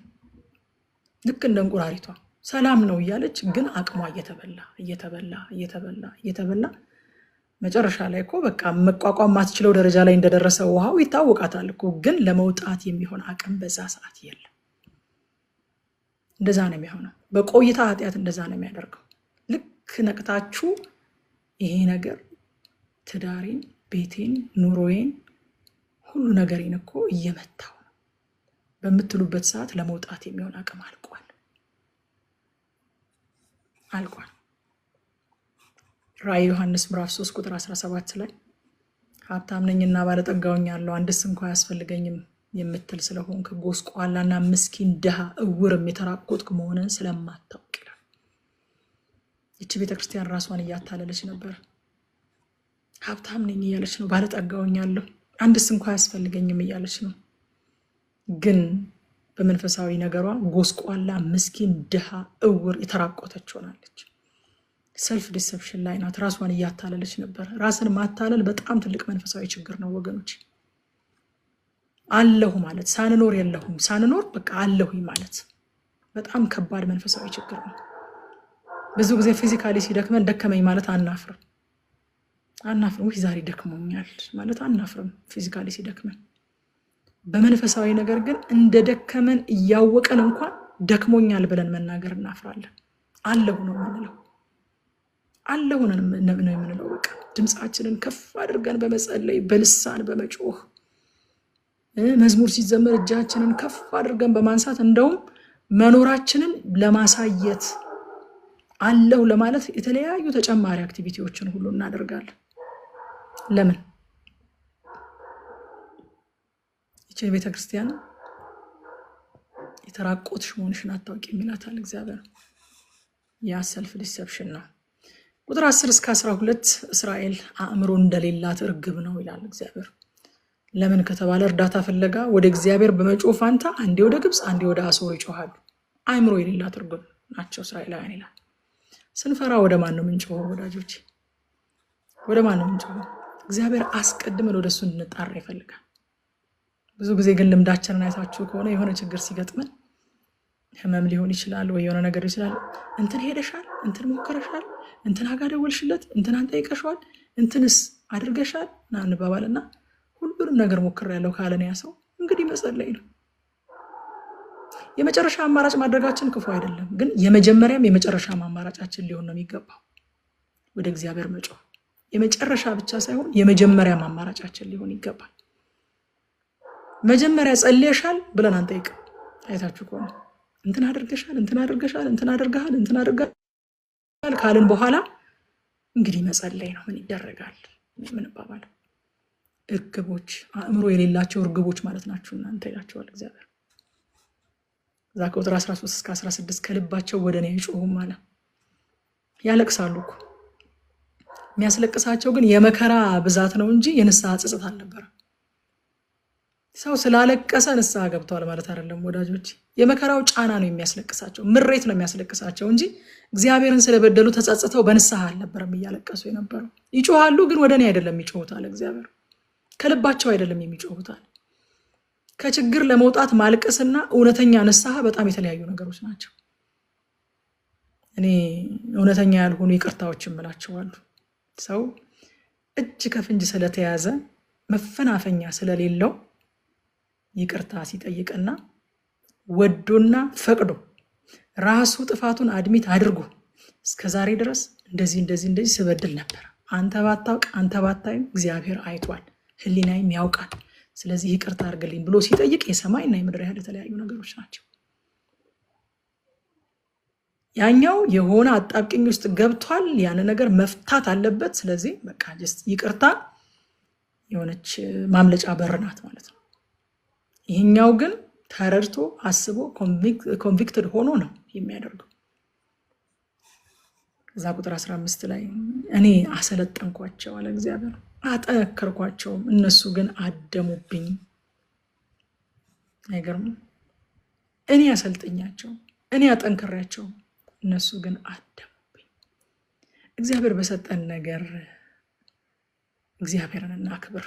ጸጋ ይብዛልን በእውነት እግዚአብሔር በሰጠን ብርታት፣ እግዚአብሔር በሰጠን አቅም፣ እግዚአብሔር በሰጠን እውቀት፣ እግዚአብሔር በሰጠን ኢንላይትመንት፣ እግዚአብሔር በሰጠን አንደበተ ርቱዕነት፣ እግዚአብሔር በሰጠን ታለንት፣ እግዚአብሔር በሰጠን ጸጋ፣ እግዚአብሔር በሰጠን እድሜ፣ እግዚአብሔር በሰጠን ጉልበት፣ እግዚአብሔር በሰጠን ትዳር፣ እግዚአብሔር በሰጠን ልጆች፣ እግዚአብሔር በሰጠን በየትኛውን በረከት እግዚአብሔር ላይ የምናድምና በዛ ነገር ሌሎችን የምናከብር ሳንሆን እግዚአብሔርን የምናከብር እንድንሆን እግዚአብሔር ይርዳል። ጌታ ጸጋ ያብዛለን። ብዙዎቻችን ጌታ የሰጠንን ነገር ይዘን ሩጠን ወደ ዓለም ሄደናል። ብዙዎቻችን እግዚአብሔር ይርዳን። ምን እንማር ከዚህ ምዕራፍ? አንደኛ አንዳንድ ጊዜ ለመፈወስ መታመም እንዳለ እንማር። ህመም ሁሉ ለሞት አይደለም ወዳጆቼ፣ ህመም ሁሉ ለቅጣት አይደለም። ለመፈወስ መታመም አለ። ይሄንን እንወቅ። እውነት ከመፈወሱ በፊት ያሳመማል። ይሄንን እንቀበል። ሁለተኛ ምን እንማር ከዚህ ምዕራፍ? እግዚአብሔር በግማሽ ልብ የምንከተለው አምላክ አይደለም። ከማንም ጋር ተጠጋግቶ አይቀመጥም። ከማንም ጋር ተጠጋግቶ አይቀመጥም። ሶስተኛ ኃጢአት ሳያሳውቅ እንደ ምስጥ መንፈሳዊ ህይወትን እንደሚቦረቦር እንወቅ። እንደ ምስጥ ሳይታወቀን ኤፍሬም እንዳልታወቀው ሁሉ ጉልበቱ ሲበላ፣ ጠጉሩ ሲሸብት፣ አቅሙ ሲደክም እንዳልታወቀው ሁሉ ኃጢአት ሳያሳውቅ ቢፎር ዊ ኖ ኢት እንደ ምስጥ መንፈሳዊ ህይወታችንን የሚቦረቦር ነገር እንደሆነ እንወቅ። አራተኛ ምን እንማር ከዚህ ምዕራፍ? እርዳታን ከእግዚአብሔር ውጭ መፈለግ አእምሮ እንደሌለው እርግብ እንደመሆን ነው። ይህንን እንወቅ። እግዚአብሔር ለእርዳታ በመጀመሪያም በመጨረሻም ወደሱ እንድንሮጥ ነው የሚፈልገው፣ ወደሱ እንድንጮህ ነው የሚፈልገው። ምዕራፍ 8 እስራኤል አውሎ ንፋስ ታጭዳለች ይለናል ሆሴ። አውሎ ንፋስ ታጭዳለች። የሚያስደነግጥ ነገር ነው። ከቁጥር 1 እስከ 3 የማስጠንቀቂያ መለከት እናገኛለን። ጠላት በእስራኤል ላይ እንደ ንስር እየመጣ ስለሆነ መለከትን በአፍህ ላይ አድርግ ይለዋል። መለከትን በአፍህ ላይ አድርግ። ቁጥር 2 እስራኤልም አምላካችን ሆይ እኛ እናውቃለን እያሉ ወደ እኔ ይጮሃሉ ይላል። ከዛ እግዚአብሔር ዲና ያደርገዋል። ያንን እግዚአብሔርን ማወቅ ከንግግር ያለፈ የሚኖር ህይወት ነው። ባለፈው ስናጠና እግዚአብሔርን ማወቅ ይሉሃል ይሄ ነው የሚል ጥቅስ አጥንተን ነበር አይደለም? በጽድቅ የሚፈርድ በፍትህ የሚበይን ለድሆች የሚቆም በንጽህና የሚመላለስ እግዚአብሔርን ማወቅ ይሉሃል ይሄ ነው የሚል ቃል አግኝተን ያየን ነበር ባለፈው። አውቃለሁ ይሉኛል ይላል። ግን እግዚአብሔርን ማወቅ ከንግግር ያለፈ የሚኖር ህይወት ስለሆነ አያውቁኝም ይላል። እግዚአብሔር ደግሞ ይሞግታቸዋል። ጌታችን በማቴዎስ ወንጌል ምዕራፍ 7 ከቁጥር 21 እስከ 23 ድረስ እንደዚህ አለ። በሰማያት ያለውን የአባቴን ፈቃድ የሚያደርግ እንጂ ጌታ ሆይ ጌታ ሆይ የሚለኝ ሁሉ መንግስተ ሰማያት የሚገባ አይደለም አለ። በዚያን ቀን ብዙዎች ጌታ ሆይ በስምህ ትንቢት አልተናገርንምን? በስምህስ አጋንንት አላወጣንምን? በስምህስ ብዙ ተአምራት አላደረግንምን? ይሉኛል። የዚያን ጊዜም ከቶ አላወቅኳችሁም እናንተ አመፀኞች ከኔ ራቁ ብዬ እመሰክርባቸዋለሁ ይላል። አስተውሉ ወዳጆቼ። አጋንንት አላወጣችሁም፣ ትንቢት አልተናገራችሁም፣ እናንተ ውሸታሞች አጭበርብራችሁ ነው፣ ታምራት አላደረጋችሁም አይደለም ያላቸው። አልተከራከረም። እሱን ኮስችን አላደረገም ጌታ። አዎ አድርገዋል፣ እንደዛ ትንቢት ተናግረዋል፣ አጋንንት አውጥተዋል፣ ታምራት አድርገዋል። ኮስችን የተደረገው እግዚአብሔርን ያውቃሉ ወይ የሚለው ነው። እግዚአብሔርስ ያውቃቸዋል ወይ የሚለው ነው ኮስችን የተደረገው።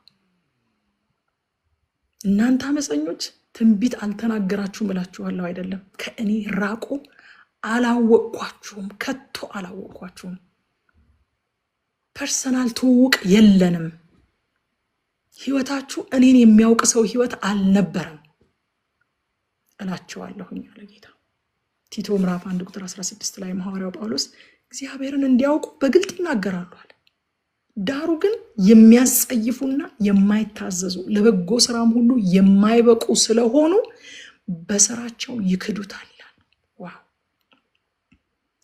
አያችሁ፣ እግዚአብሔርን አውቀዋለሁ ማለት በንግግር ብቻ ሳይሆን በስራ የሚገለጽ ህይወትም ነው ማለት ነው።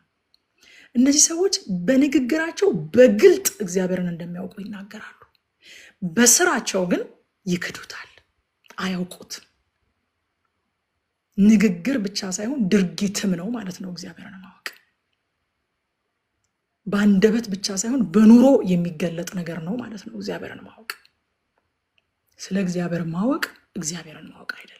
እግዚአብሔርን ማወቅ ከንግግር ያለፈ የሚኖር ህይወት ነው። ሰው ስለ እግዚአብሔር ስላወቀና ስለ እግዚአብሔር ስላወራ እግዚአብሔርን ያውቃል ማለት አይቻልም። እግዚአብሔርን ማወቅ ይሉሃል እንዲህ ነው የተባለው የኖረ ሰው፣ እግዚአብሔርን እንደሚያውቅ ሰው የኖረ ሰው ነው።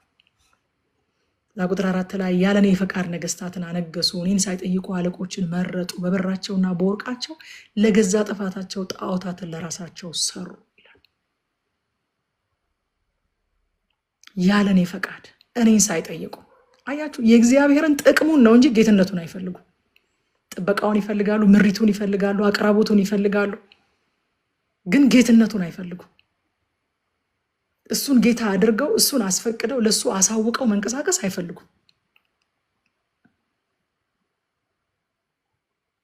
እዛ ከቁጥር 5 እስከ 6 ድረስ እጅ የሰራው ይሄ ጥጃ እኮ አምላክ አይደለም ይላቸዋል እግዚአብሔር። የተፈጠረ እጅ የሰራው ነገር አምላክ ሊሆን አይችልም፣ አምላክ ሊሆን አይችልም ይላቸዋል። ቁጥር 7 ላይ ነፋስን ይዘራሉ፣ አውሎ ነፋስንም ያጭዳሉ፣ አገዳው ዛላ የለውም፣ ዱቄትም አይገኝበትም፣ እህል አፍርቶ ቢገኝ ባዕዳን ይበሉታል ይላል። አዝመራ ወይንም አጨዳ ሁልጊዜም ከተዘራው ዘር በብዙ እጥፍ ይበልጣል። ይህንን መቼም ለእኛ ለኢትዮጵያውያን ብዙ ኢለስትሬሽን ምናምን ዝርዝር አያስፈልገንም። ፈረንጅ ሀገር ይህንን ሁሉ ለማስረዳት በጣም ብዙ መከራ ይታያል አሉ፣ ስለ መዝራት ምናምን ስለማያውቁ። ለእኛ ግን ይሄ ሩቅ አይደለም። ጥቂት ይዘራል፣ ብዙ ይታጨዳል። ዘርና አዝመራ ብዛታቸው እኩል ሆኖ አያውቅም። ነፋስ ይዘራሉ፣ ሲያጭዱት ግን አውሎ ነፋስ ያጭዳሉ ይላል። አያችሁ፣ ክፉም ይሁን መልካም የተዘራ ነገር አንደኛ መብቀሉ አይቀርም፣ ሁለተኛ ሲበቅል የተዘራውን ያህል ብቻ አይደለም። ለዚህ ነው እኮ ስለ መስጠት ሲናገር እግዚአብሔር ቃል የተነቀነቀ የተጨቆነ የተትረፈረፈ ተደርጎ በዛ መስፈሪያ ይሰፈርለታል ይላል። እግዚአብሔር ዘርን ሲያበቅል አትረፍርፎ አብዝቶ ጨምሮ ነው የሚያበቅል፣ መልካምም ይሁን ክፉ ማለት ነው። ስለዚህ የዘራነውን ብቻ አይደለም የምናጭደው። የዘር ህግ እንደዛ አይደለም። ነፋስ ዘርታችኋል አይደለም፣ አውሎ ነፋስ ታጭዳላችሁ ይላችኋል እግዚአብሔር። አውሎ ነፋስ ታጭዳላችሁ። ዘር ደግሞ መብቀሉ አይቀርም። ሁሌ የምናነሳው ገላትያ ምዕራፍ 6 ከ7 እስከ 8 ድረስ አትሳቱ፣ እግዚአብሔር አይዘበትበትም፣ ሰው የሚዘራውን ሁሉ ያንኑ ደግሞ ያጭዳልና። በገዛ ስጋው የሚዘራ ከስጋ መበስበስን ያጭዳል፣ በመንፈስ ግን የሚዘራ ከመንፈስ የዘላለም ህይወትን ያጭዳል ይላል። ዘር ይበቅላል።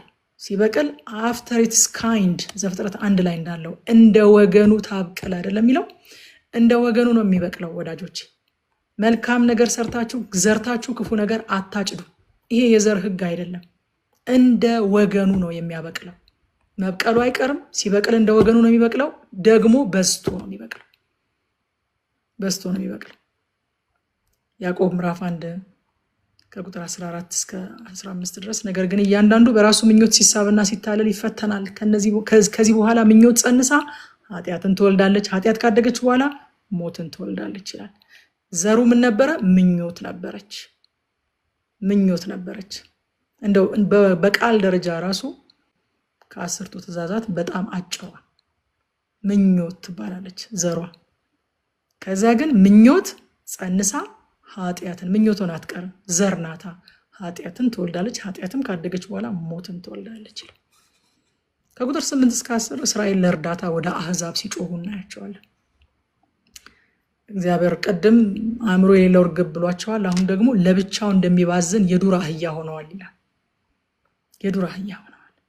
ከእግዚአብሔር ተለይቶ በራስ ለመቆም ራስን ለመቻል መሞከር ነፃነት ሳይሆን ባርነት ነው ወዳጆች፣ ባርነት ነው።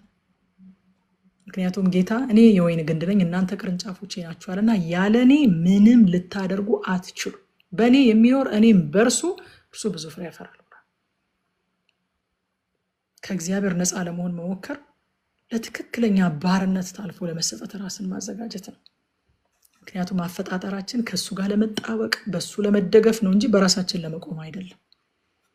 ልክ እንዴት ነው ሐረግ እኛ ድሮ የሆነ የወይን ሐረግ ያላቸው ሰዎች ጎረቤታችን ነበሩና እንደዚህ አልጋ ነገር ይሰራለትና እዛ አልጋው ላይ ሐረጉ ይተኛል። ወይን ብቻውን በራሱ መቆም አይችልም። ሐረጉ አልጋ ነገር ተሰርቶለት እዛ ላይ ይተኛል፣ ፍሬው ከዛ ይንሸረገጋል።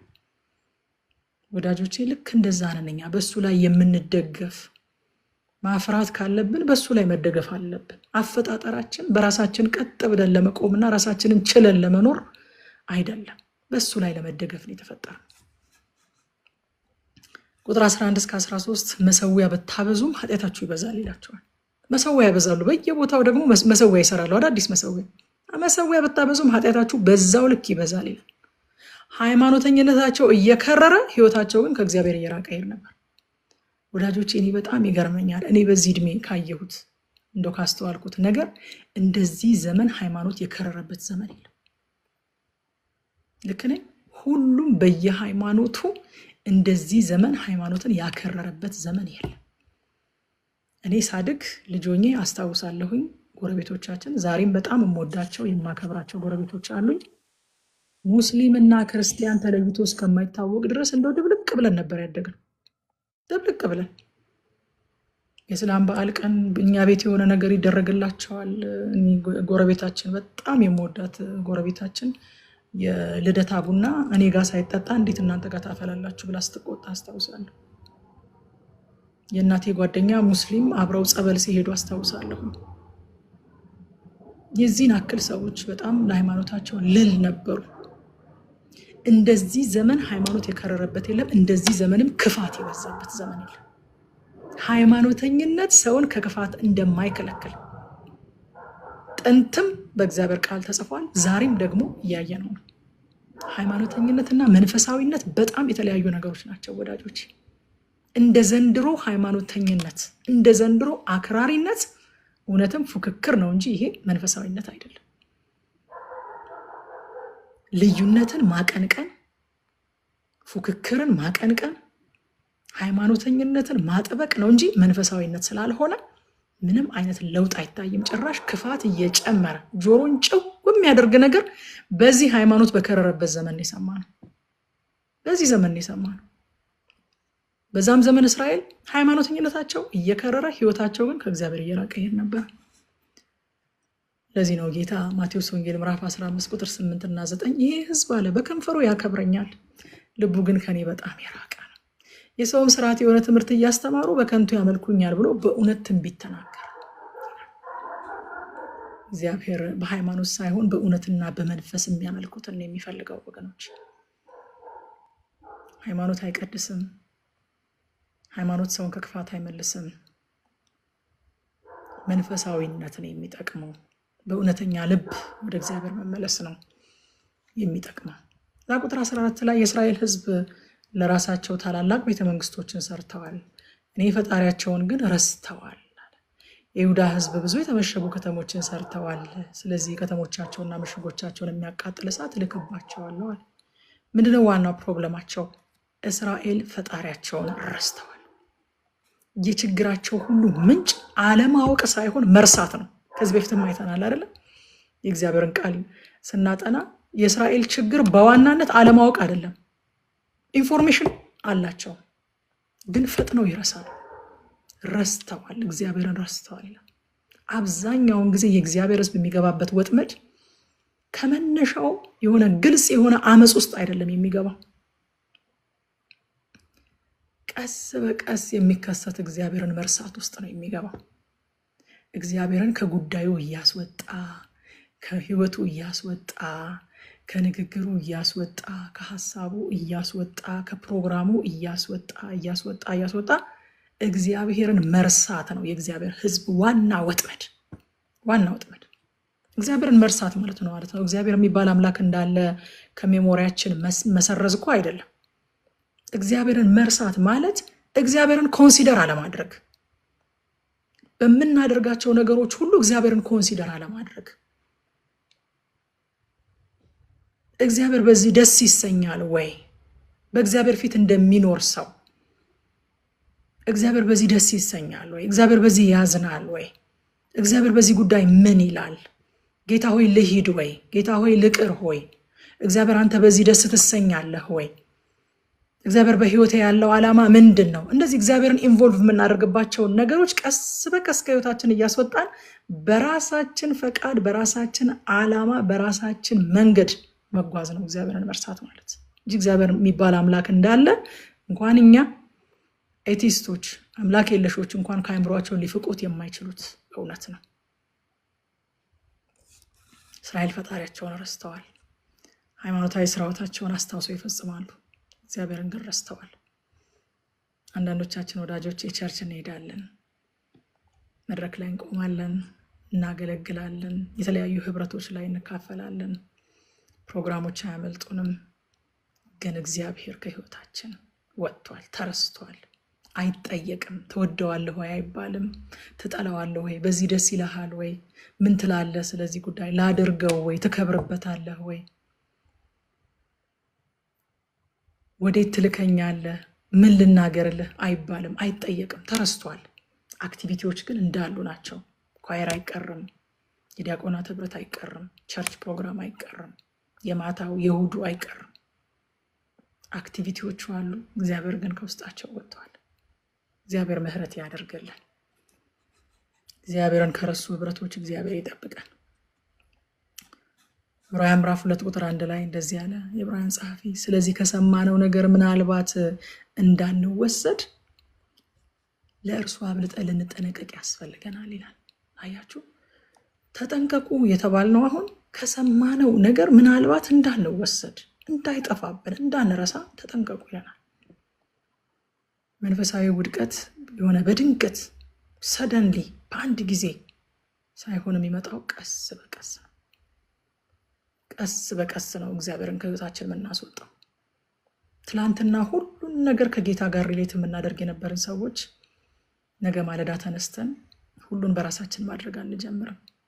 አንዳንዱ ነው ይህን እንኳን በራሴ መወሰን እችላለሁ ማለት ስንጀምር፣ ይህንን እንኳን ራሴ ያደርጋለሁ ማለት ስንጀምር፣ ቀስ እያለን እግዚአብሔርን እየረሳን ከፕሮግራማችን እያስወጣ ነው እንመጣለን። ምን እንማር ከዚህ ምዕራፍ? አንደኛ ኢየሱስን እንደ አዳኝ ብቻ ሳይሆን እንደ ጌታ የምንቀበለው። አንድ ጊዜ ጌታ መልእክት ሰጥቶኝ ሰብኬያለሁ፣ ዩቲዩብ ላይ ያለ አዳኝ ወይንስ ጌታ የሚል። ብዙዎቻችን ኢየሱስ አዳኛችን ነው እንጂ ጌታችን አይደለም። ምክንያቱም ሚልክያስ ላይ እግዚአብሔር እንደዚህ ይላል፣ ጌታ ከሆንኩኝ መከበር የታል? አባት ከሆንኩኝ መፈራት የታል? እስኪ አሁን ለእኔ እያመጣ ያለውን ይህንን ሰባራና እውር መስዋዕትህን ለአለቃ ውሰድለት፣ እስኪ ውሰድለት። በደስታ ከፊት ይቀበለዋል። አከብረዋለሁ ለምትለው አለቃ እስኪ ይህንን ያመጣኸውን እውር መስዋዕት ውሰድለት። ጌታ ከሆንኩኝ መከበር የታል ይላል። ኢየሱስ ጌታ ነው ብሎ በአፍ መናገር ቀላል ነገር ነው ወዳጆች፣ ግን ጌታ ነው። ቤታችን ውስጥ ጌታ ነው ኢየሱስ። ህይወታችን ላይ ጌታ፣ የወደደው የሚደረግለት፣ የጠላው የሚቀርለት፣ የላከን ቦታ ምን ሄድለት፣ ዝም በሉ ሲለን ዝም ምንልለት። ጌታ ነው ወይንስ አዳኝ ብቻ ነው? ሬስኪው የሚያደርገን የሆነ ችግር ውስጥ ስንገባ፣ የሆነ በቃ መፈናፈኛ ስናጣ የሚታደገን የሚያድነን ብቻ ነው ወይንስ እንደወደደ የሚያዘን የወደደውን የሚሰራብን በወደደው መንገድ የሚጠቀምብን ጌታ ጭምር ነው? ኢየሱስን እንደ አዳኝ ብቻ ሳይሆን እንደ ጌታ የምንቀበለው። የብዙዎቻችን አዳኝ ነው እንጂ ጌታ አይደለም።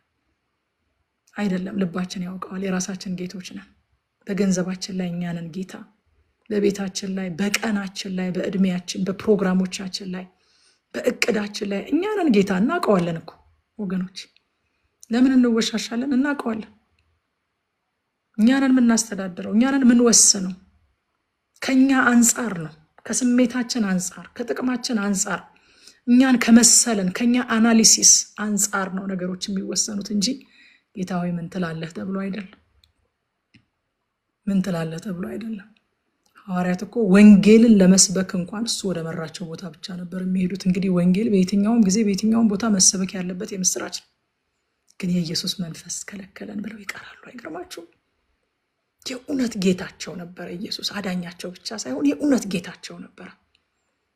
ሂዱ ሲላቸው ይሄዳሉ። መከራ ባለበት ስደት ባለበት ከተማ ቆይ ሲለው ይቆያል ሐዋርያው ጳውሎስ። ምክንያቱም ኢየሱስ አዳኙ ብቻ ሳይሆን ጌታውም ነው።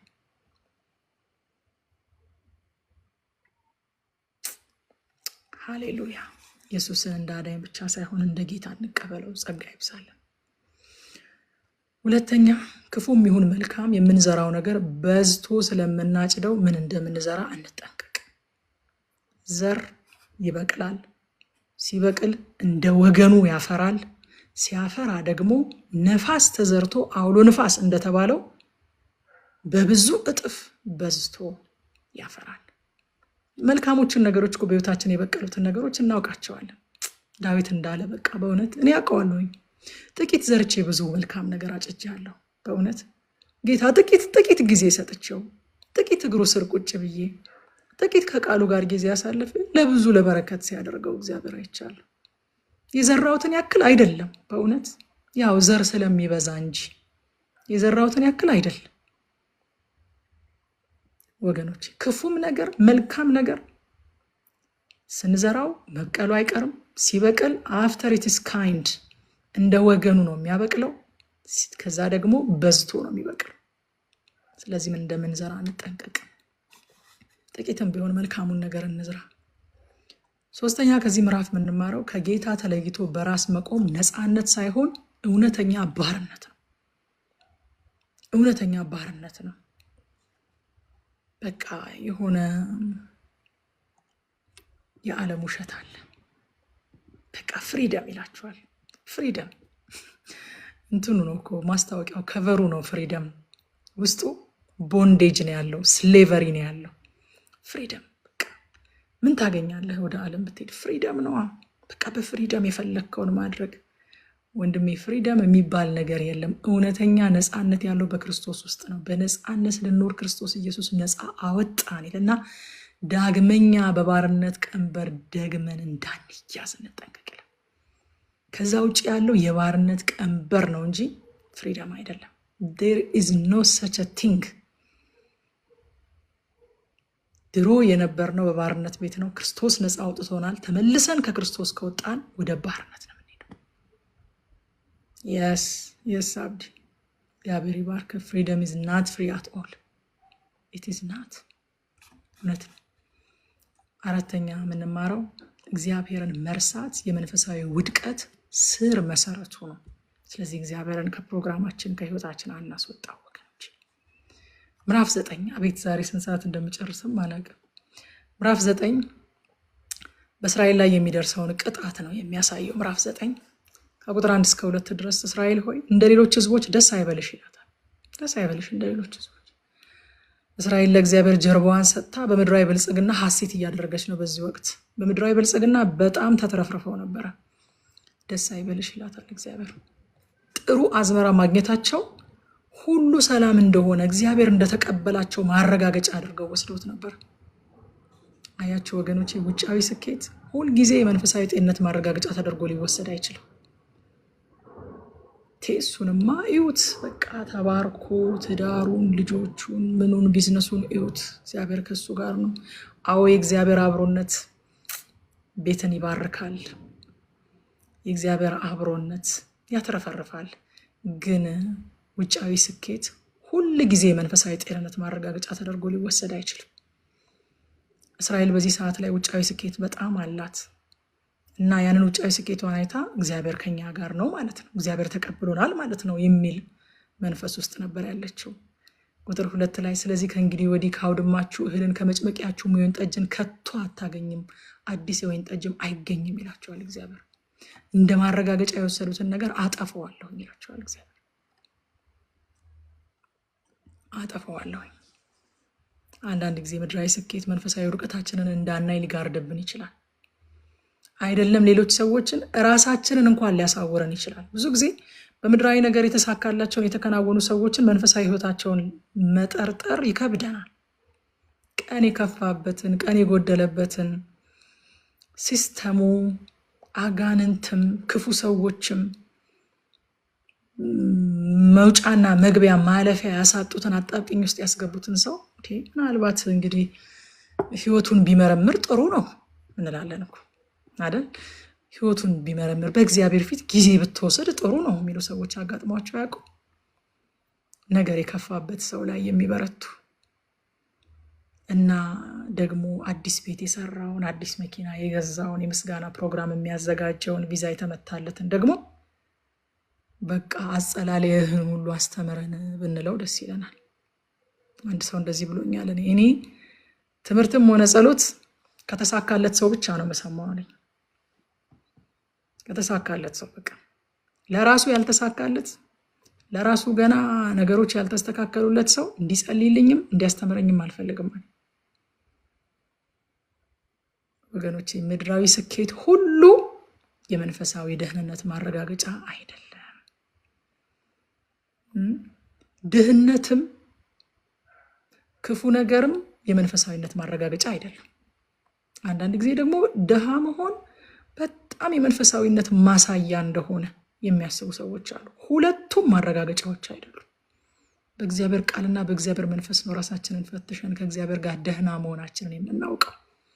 ያተረፈም ያጎደለም ማትረፉና ማጉደሉ ከእግዚአብሔር ጋር ደህና አለመሆኑ ማረጋገጫና ምስክር ሆኖ ሊቀርብ አይችልም። በጽድቅ እየኖረ ሰው ሊሰደድ መከራን ሊቀበል እንደሚችል መጽሐፍ ግልጽ አድርጎ ይናገራል። በክርስቶስ ኢየሱስ እግዚአብሔርን እየመሰሉ ሊኖሩ የሚወዱ ሁሉ በእርግጥ ይሰደዳሉ። ሊሰደዱ ይችላሉ እንኳን አይደለም የሚለው ይሰደዳሉ ይላል።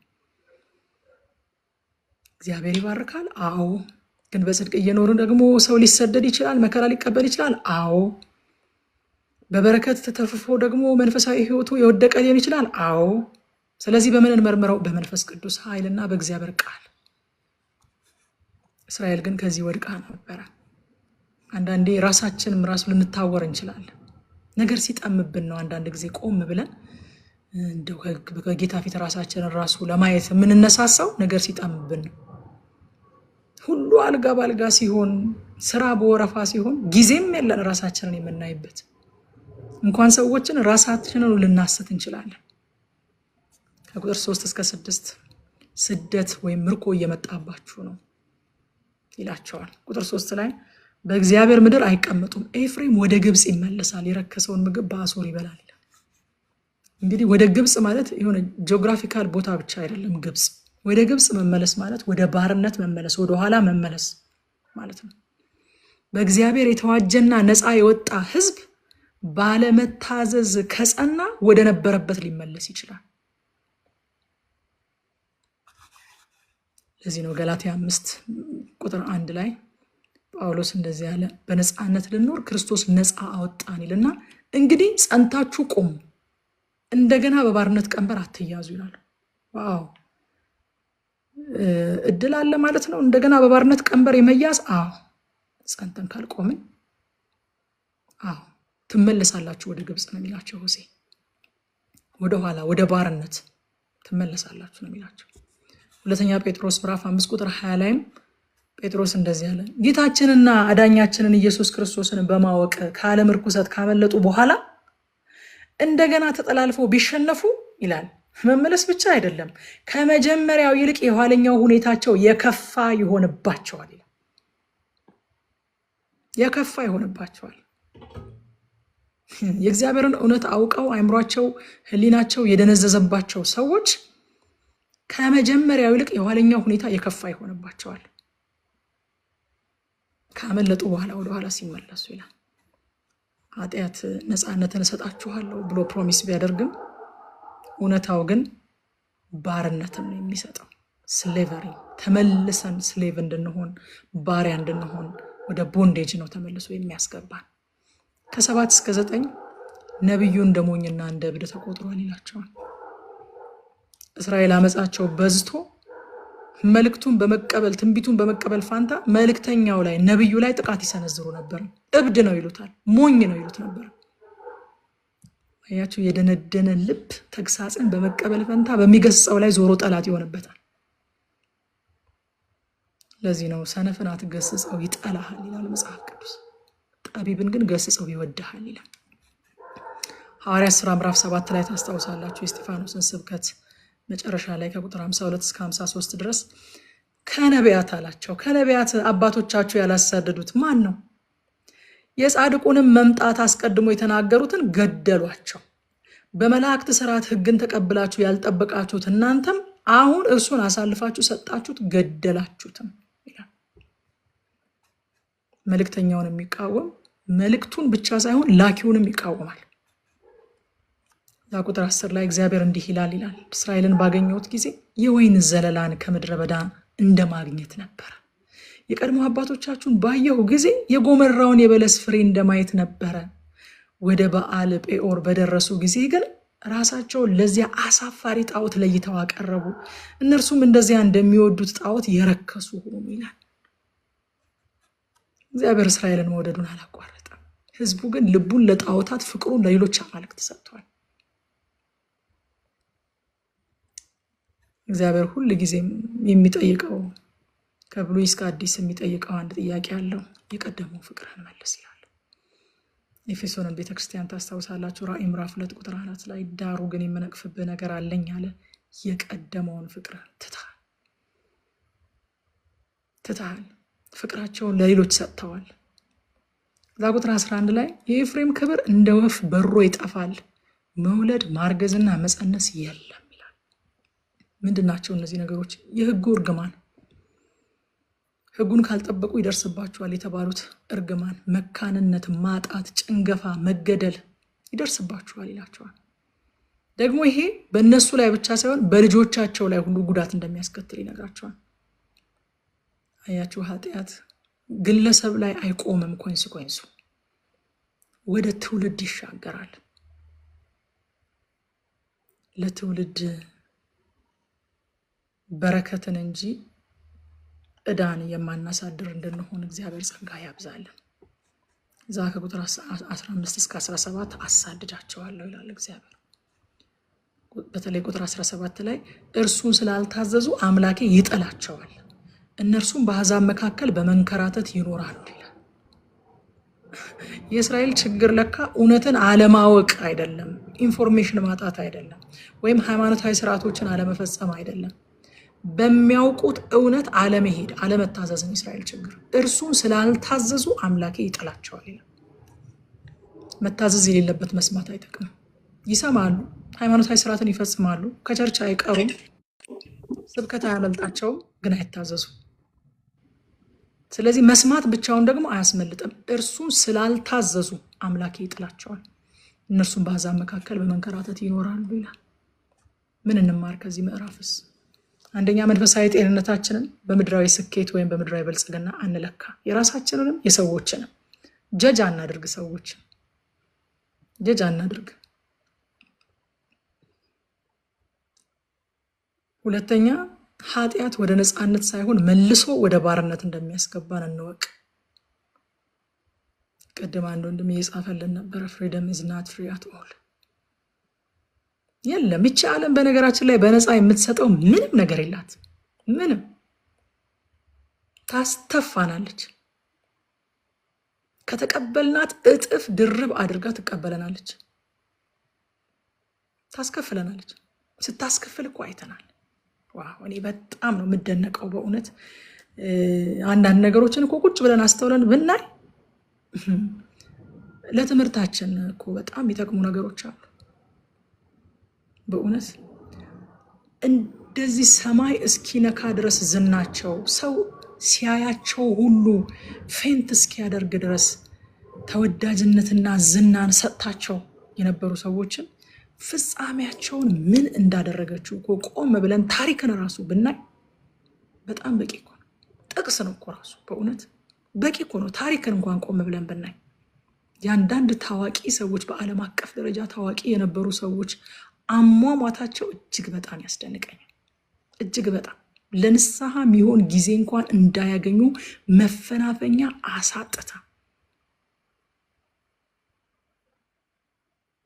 እንዴት አድርጋ ከምድረ ገጽ ድምጥማጣቸውን እንደምታጠፋው። there is no free gift የላትም። ፍሪ ጊፍት የላትም። እግዚአብሔር ብቻ ነው ነፃ ስጦታ ያለው። ሶስተኛ ለጌታ ያለንን የመጀመሪያ ፍቅራችንን አናስነካ፣ ፕሪዘርቭ እናደርግ ወገኖች። በቃ የሆነ የማትደራደሩበት ነገር የለም። የማትደራደሩበት የማትቀልዱበት ነገር የለም። ለጌታ ያለን የመጀመሪያው ፍቅር እንደዛ ነው። በቃ የማናስነካው፣ የማንደራደርበት፣ የማንቀልድበት እግዚአብሔር የሚፈልገው መልሳችሁ አምጡ የሚለው የሚወደው ነገር ስለሆነ እሱን አናስነካ። ምንድነው እሱን እየሸረሸረብን ያለ ነገር? ራሳችንን እናርቅ ከዛ ነገር። ምንድነው የሚሸረሸርብን? ፌዘኝነት ነው? አላስፈላጊ ቀልድና ጨዋታ ነው? በጣም ትልቅ ኢምፓክት ስላለው ነው ይሄንን ማነሳው። ቅንነታችሁን፣ ለጌታ ያላችሁን ፍቅር፣ መንፈሳዊነታችሁን፣ እምነታችሁን የመምታት ትልቅ ድርሻ ስላለው ነው የማነሳው። ፌዝ፣ ቀልድ፣ በቃ መንፈሳዊ ነገር ለእናንተ ሪል እንዳይሆን፣ ጄኒውን እንዳይሆን የሚያደርጉ ነገሮች፣ የቀደመው ፍቅራችሁን ከውስጣችሁ የሚያወጡ ነገሮች፣ ከነዚህ ራሳችንን እንጠብቅ፣ አናስነካ። በቃ በዚህ አልደራደርም ማለት አለብን። በዚህ አልደራደርም፣ በዚህ አይቀለድም። በቃ ማይቀለድባቸው ነገሮች አሉ አይደል? ለምሳሌ እናንተ ባለትዳር የሆናችሁ እኮ ታውቃላችሁ። ማለት ዝም ብሎ የትዳር ነገር ተነስቶ ይፈተፈታል እንዴ? ይቀለዳል እንዴ? ክቡር ነገር ነው እኮ አይደለ? ማንም ሊቀልድም አይሞክርም። ቢሞክሩም ታሳፍሯቸዋላችሁ። በትዳራችሁ ሊቀልዱ ይሞክሩ ሰዎች። የጌታ ፍቅር እንደዛ ነው መሆን ያለበት። በቃ እናንተ ፊት ሰዎች የማይቀልዱበት፣ የማትደራደሩበት፣ ቢሞክሩት እንኳን ሰዎችን የምታሳፍሩበት ነው መሆን ያለበት። አራተኛ የእግዚአብሔርን ተግሳጽ ሰምቶ ለመመለስ ያልደነደነ ልብ እንዲኖረን እንትጋ። ያልደነደነ ልብ፣ የሚደነግጥ ልብ። እኔ ሁሌ የምላት አባባል አለች፣ መደንገጥ ስናቆም እንደንግጥ። ገብቷችኋል? መደንገጥ ከጠፋባችሁ፣ እግዚአብሔር ሲናገር፣ እግዚአብሔር ሲገስጽ መደንገጥ ካቆምን የዛን ጊዜ ነው መደንገጥ፣ የዛን ጊዜ ነው መጨነቅ። ለምንድን ነው መፍራት ያቆምኩት? ለምንድን ነው መደንገጥ ያቆምኩት ጌታ ሆይ ብለን መደንገጥ የዛን ጊዜ። ምዕራፍ 10 እስራኤል በብልጽግናዋ ስትታበይ እናያታለን። ምዕራፍ 10 ላይ ከቁጥር 1 እስከ 2 ድረስ የእግዚአብሔርን በረከት አግባብ ላልሆነ ዓላማ ሲያውሉት እናያቸዋለን። እግዚአብሔር አብዝቶ በባረካቸው ቁጥር ወደ እግዚአብሔር በመጠጋትና እሱን በማክበር ፈንታ ጣዖታትን ያበዙ ነበር። እነሱ ደግሞ በረከቱ ሲበዛ ጣዖታታቸውን ያበዙ ነበር። እነሱ ባራኪውን በበረከቱ ተክተውት ነበር። እግዚአብሔር ልባቸው አታላይ ነው አለ። እነዚህ እስራኤላውያን ልባቸው አታላይ ነው። ችግሩ ያለው እንደውም አክሽናቸው ላይ አይደለም፣ ልባቸው ላይ ነው አለ። የሰው ልጅ ዋናው ችግር ያለው ልቡ ላይ ስለሆነ ማለት ነው። የእግዚአብሔር በረከት ወገኖቼ ወደ እግዚአብሔር ሊያስጠጋን እንጂ ከእግዚአብሔር ሊያርቀን አይገባም። እስራኤላውያን በእግዚአብሔር በረከት ነው ከእግዚአብሔር የራቁት። ይሄንን ታውቃላችሁ። በረከቱ በበዛ ቁጥር እነሱ ደግሞ ብርና ወርቃቸውን እየመዘኑ ጣዖታታቸውን ያበዙ ነበር። ከዛ ከቁጥር 3 እስከ 8 ጣዖቶቻችሁ ይፈራረሳሉ ይላቸዋል። 3 ላይ ህዝቡ እግዚአብሔርን መፍራት ስለተውን ንጉስ አጥተናል፣ ንጉስ ቢኖረንስ ምን ያደርግልናል ይላሉ ይላል። በእግዚአብሔርም ሆነ እሱ በሚሰጣቸው አመራር አይተማመኑም። ምን ያደርግልናል ንጉስስ ቢኖረን? በእርግጥ እግዚአብሔርን መፍራት ስለተውን ንጉስ አጥተናል፣ ግን ቢኖርስ ንጉስ ምን ያደርግልናል? በጣዖቶቻቸው ተማምነው ነበር። እዛ የታመኑባቸው ጣዖቶቻቸው ከእናንተ ጋር ይማረካሉ ይላቸዋል እግዚአብሔር። ከዛ እስራኤል በጠላቶቹ ያፍራል። ጣዖቶቹ ከሱ ጋር ይማረካሉ። እንደውም ለምትማረኩበት ሀገር ንጉስ እንደ እጅ መንሻ ሆነው ይሄዳሉ ጣዖቶቻቸዋል። ከዛ እስራኤል በጣዖቶቹ ያፍራል ይላል። ከዛ ከ9 እስከ 10 በጊብዓ የሰራችሁት ኃጢአት ይታሰባል ይላቸዋል። መሳፍንት ምዕራፍ 19 እስከ 21 ድረስ ያለውን ታሪክ ስናጠና ታስታውሳላችሁ። ጊብዓ የርኩሰት የአንገተ ደንዳናነትና ንስሐ ያለመግባት ምሳሌ ናት። እና እግዚአብሔር እሱን ጊዜ ያስታውሳቸዋል። እስራኤል በዛው አይነት ኃጢአት እስከ አሁኑ እዚህ ጋር ሆሴዕ እስካገለገለበት ጊዜ ድረስ ጸንተዋል እንጂ አልተለወጡ። አያችሁ ወዳጆቼ፣ ተናዘን ያልተው ነው ችላ ብለን ያስቀመጥነው ኃጢአት በህይወታችን እየደጋገመ ይመጣል እንጂ በራሱ ጊዜ አይጠፋም። አውቶማቲክሊ ለቆን ዲሳፒር የሚያደርግ የሚጠፋ ኃጢአት የለም። ተናዘን ልንተወውና ጸጋን ልንቀበል ያስፈልጋል። ጊብዓ ያለመመለስ፣ ንስሐ ያለመግባት፣ ያለመጸጸት ምሳሌ ናት እና እግዚአብሔር ቆጥሮ ያንን ይነግራቸዋል።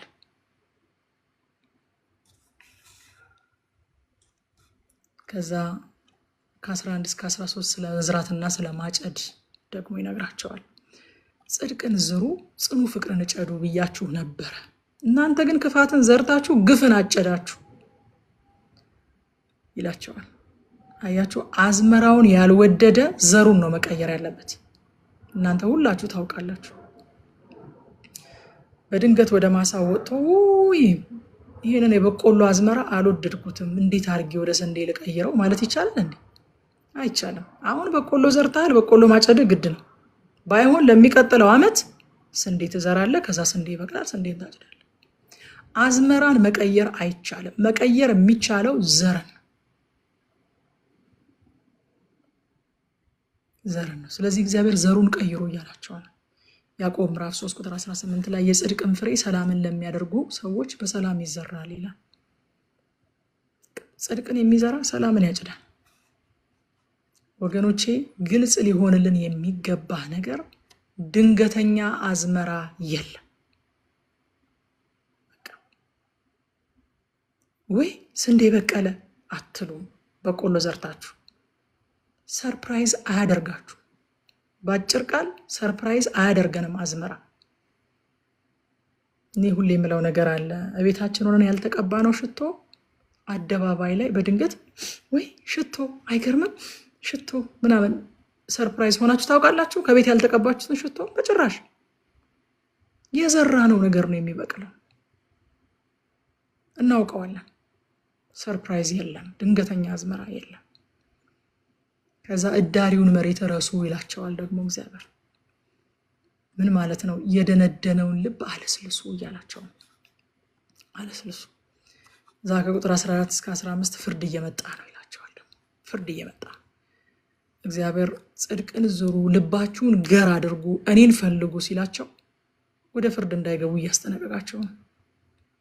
ሰምተው ካልታዘዙ ግን የእግዚአብሔር ማስጠንቀቂያ ወገኖቼ ተራ ማስፈራሪያ ስላልሆነ የተናገረው ነገር መፈጸሙ አይቀርም። እግዚአብሔር ሲናገር እንደው ዝም ብሎ ለማስፈራራት ያህል አይናገርም። የተናገረውን የሚፈጽም አምላክ ነው። ስለዚህ ፍርድ እየመጣ ነው ይላቸዋል ማለት ነው። ምን እንማር ከዚህ ምዕራፍ? አንደኛ፣ የእግዚአብሔር በረከት በጥንቃቄ ካልተያዘ ከእግዚአብሔር ሊያርቀን ይችላል። ስለዚህ ሁሉ ጊዜ ራሳችንን ልንጠይቅ ይገባል። በረከቴ ወዴት እየሳበኝ ነው? በቃ ይችን ጽፋችሁ ያዟት። በረከቴ ወዴት እየሳበኝ ነው? እኔ ቤተክርስቲያን ውስጥ ፉል ታይም ሆኜ አገልግያለሁኝ ረጅም ጊዜ። የኳየር ሊደር ሆኜ ደግሞ በተለይ ብዙ ጊዜ አገልግያለሁኝና ይገርመኛል። በረከታቸው ከአገልግሎት፣ በረከታቸው ከእግዚአብሔር ቤት የሚስባቸው ብዙ እህቶችና ወንድሞች አይቻለሁ። በረከቴ ወዴት እየሳበኝ ነው? እግዚአብሔር በትዳር ሲባርካቸው፣ እግዚአብሔር በልጅ ሲባርካቸው፣ እግዚአብሔር በስራ ፕሮሞት ሲያደርጋቸው፣ በረከታቸው ከእግዚአብሔር ቤት ሲያጠፋቸው፣ ከአገልግሎት ሲያስወጣቸው፣ ከጸሎት ህብረት ሲያስቀራቸው ብዙ ወገኖችን አይቻውቃል። በረከቴ ወዴት እየሳበኝ ነው? የበለጠ ወደ እግዚአብሔር ወደ ባራኪው እያስጠጋኝ ነው ወይንስ በተቃራኒው እየወሰደኝ ነው ብለን ራሳችንን ልንጠይቅ ያስፈልጋል። እግዚአብሔር በጓደኞች ሊባርከን ይችላል። ሪሌሽንሺፕ የሚሰጥ እግዚአብሔር ነው። በትዳር ሊባርክ ይችላል እግዚአብሔር። በልጅ ይባርካል፣ በስራ ይባርካል። እነዚህ ሁሉ ግን ወደ እግዚአብሔር ነው እየሳቡን ያሉት ወይስ ከእግዚአብሔር እያራቁን ነው ያሉት? ጥንቃቄ ያስፈልገዋል። እስራኤልን በረከቷ ነው ከእግዚአብሔር ያራቃት። ሁለተኛ ምን እንማር? ኃጢአት ተናዘን በመተው እንጂ ችላ በማለት ከህይወታችን የምናስወግደው ነገር አይደለም። ተናዘን በመተው እንጂ ችላ በማለት ከህይወታችን ኃጢአትን ማስወገድ አንችልም።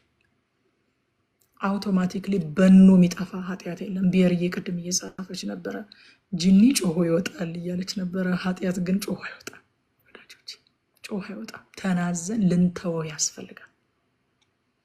እንተወው ያስፈልጋል። ወደ ብርሃን ልናመጣው ያስፈልጋል። ጉልበት የሚያጣው ብርሃን ሲበራበት ነው። ጉልበት ያጣል። ስንናዘዘው ጉልበት ያጣል። ስንተወው ደግሞ ጥሎን ይጠፋል። ሶስተኛ የምንዘራውን እንጂ የምናጭደውን መምረጥ እንደማንችል እንወቅ። ስለዚህ አጨዳውን ካልወደድነው ዘሩን እንቀይረው።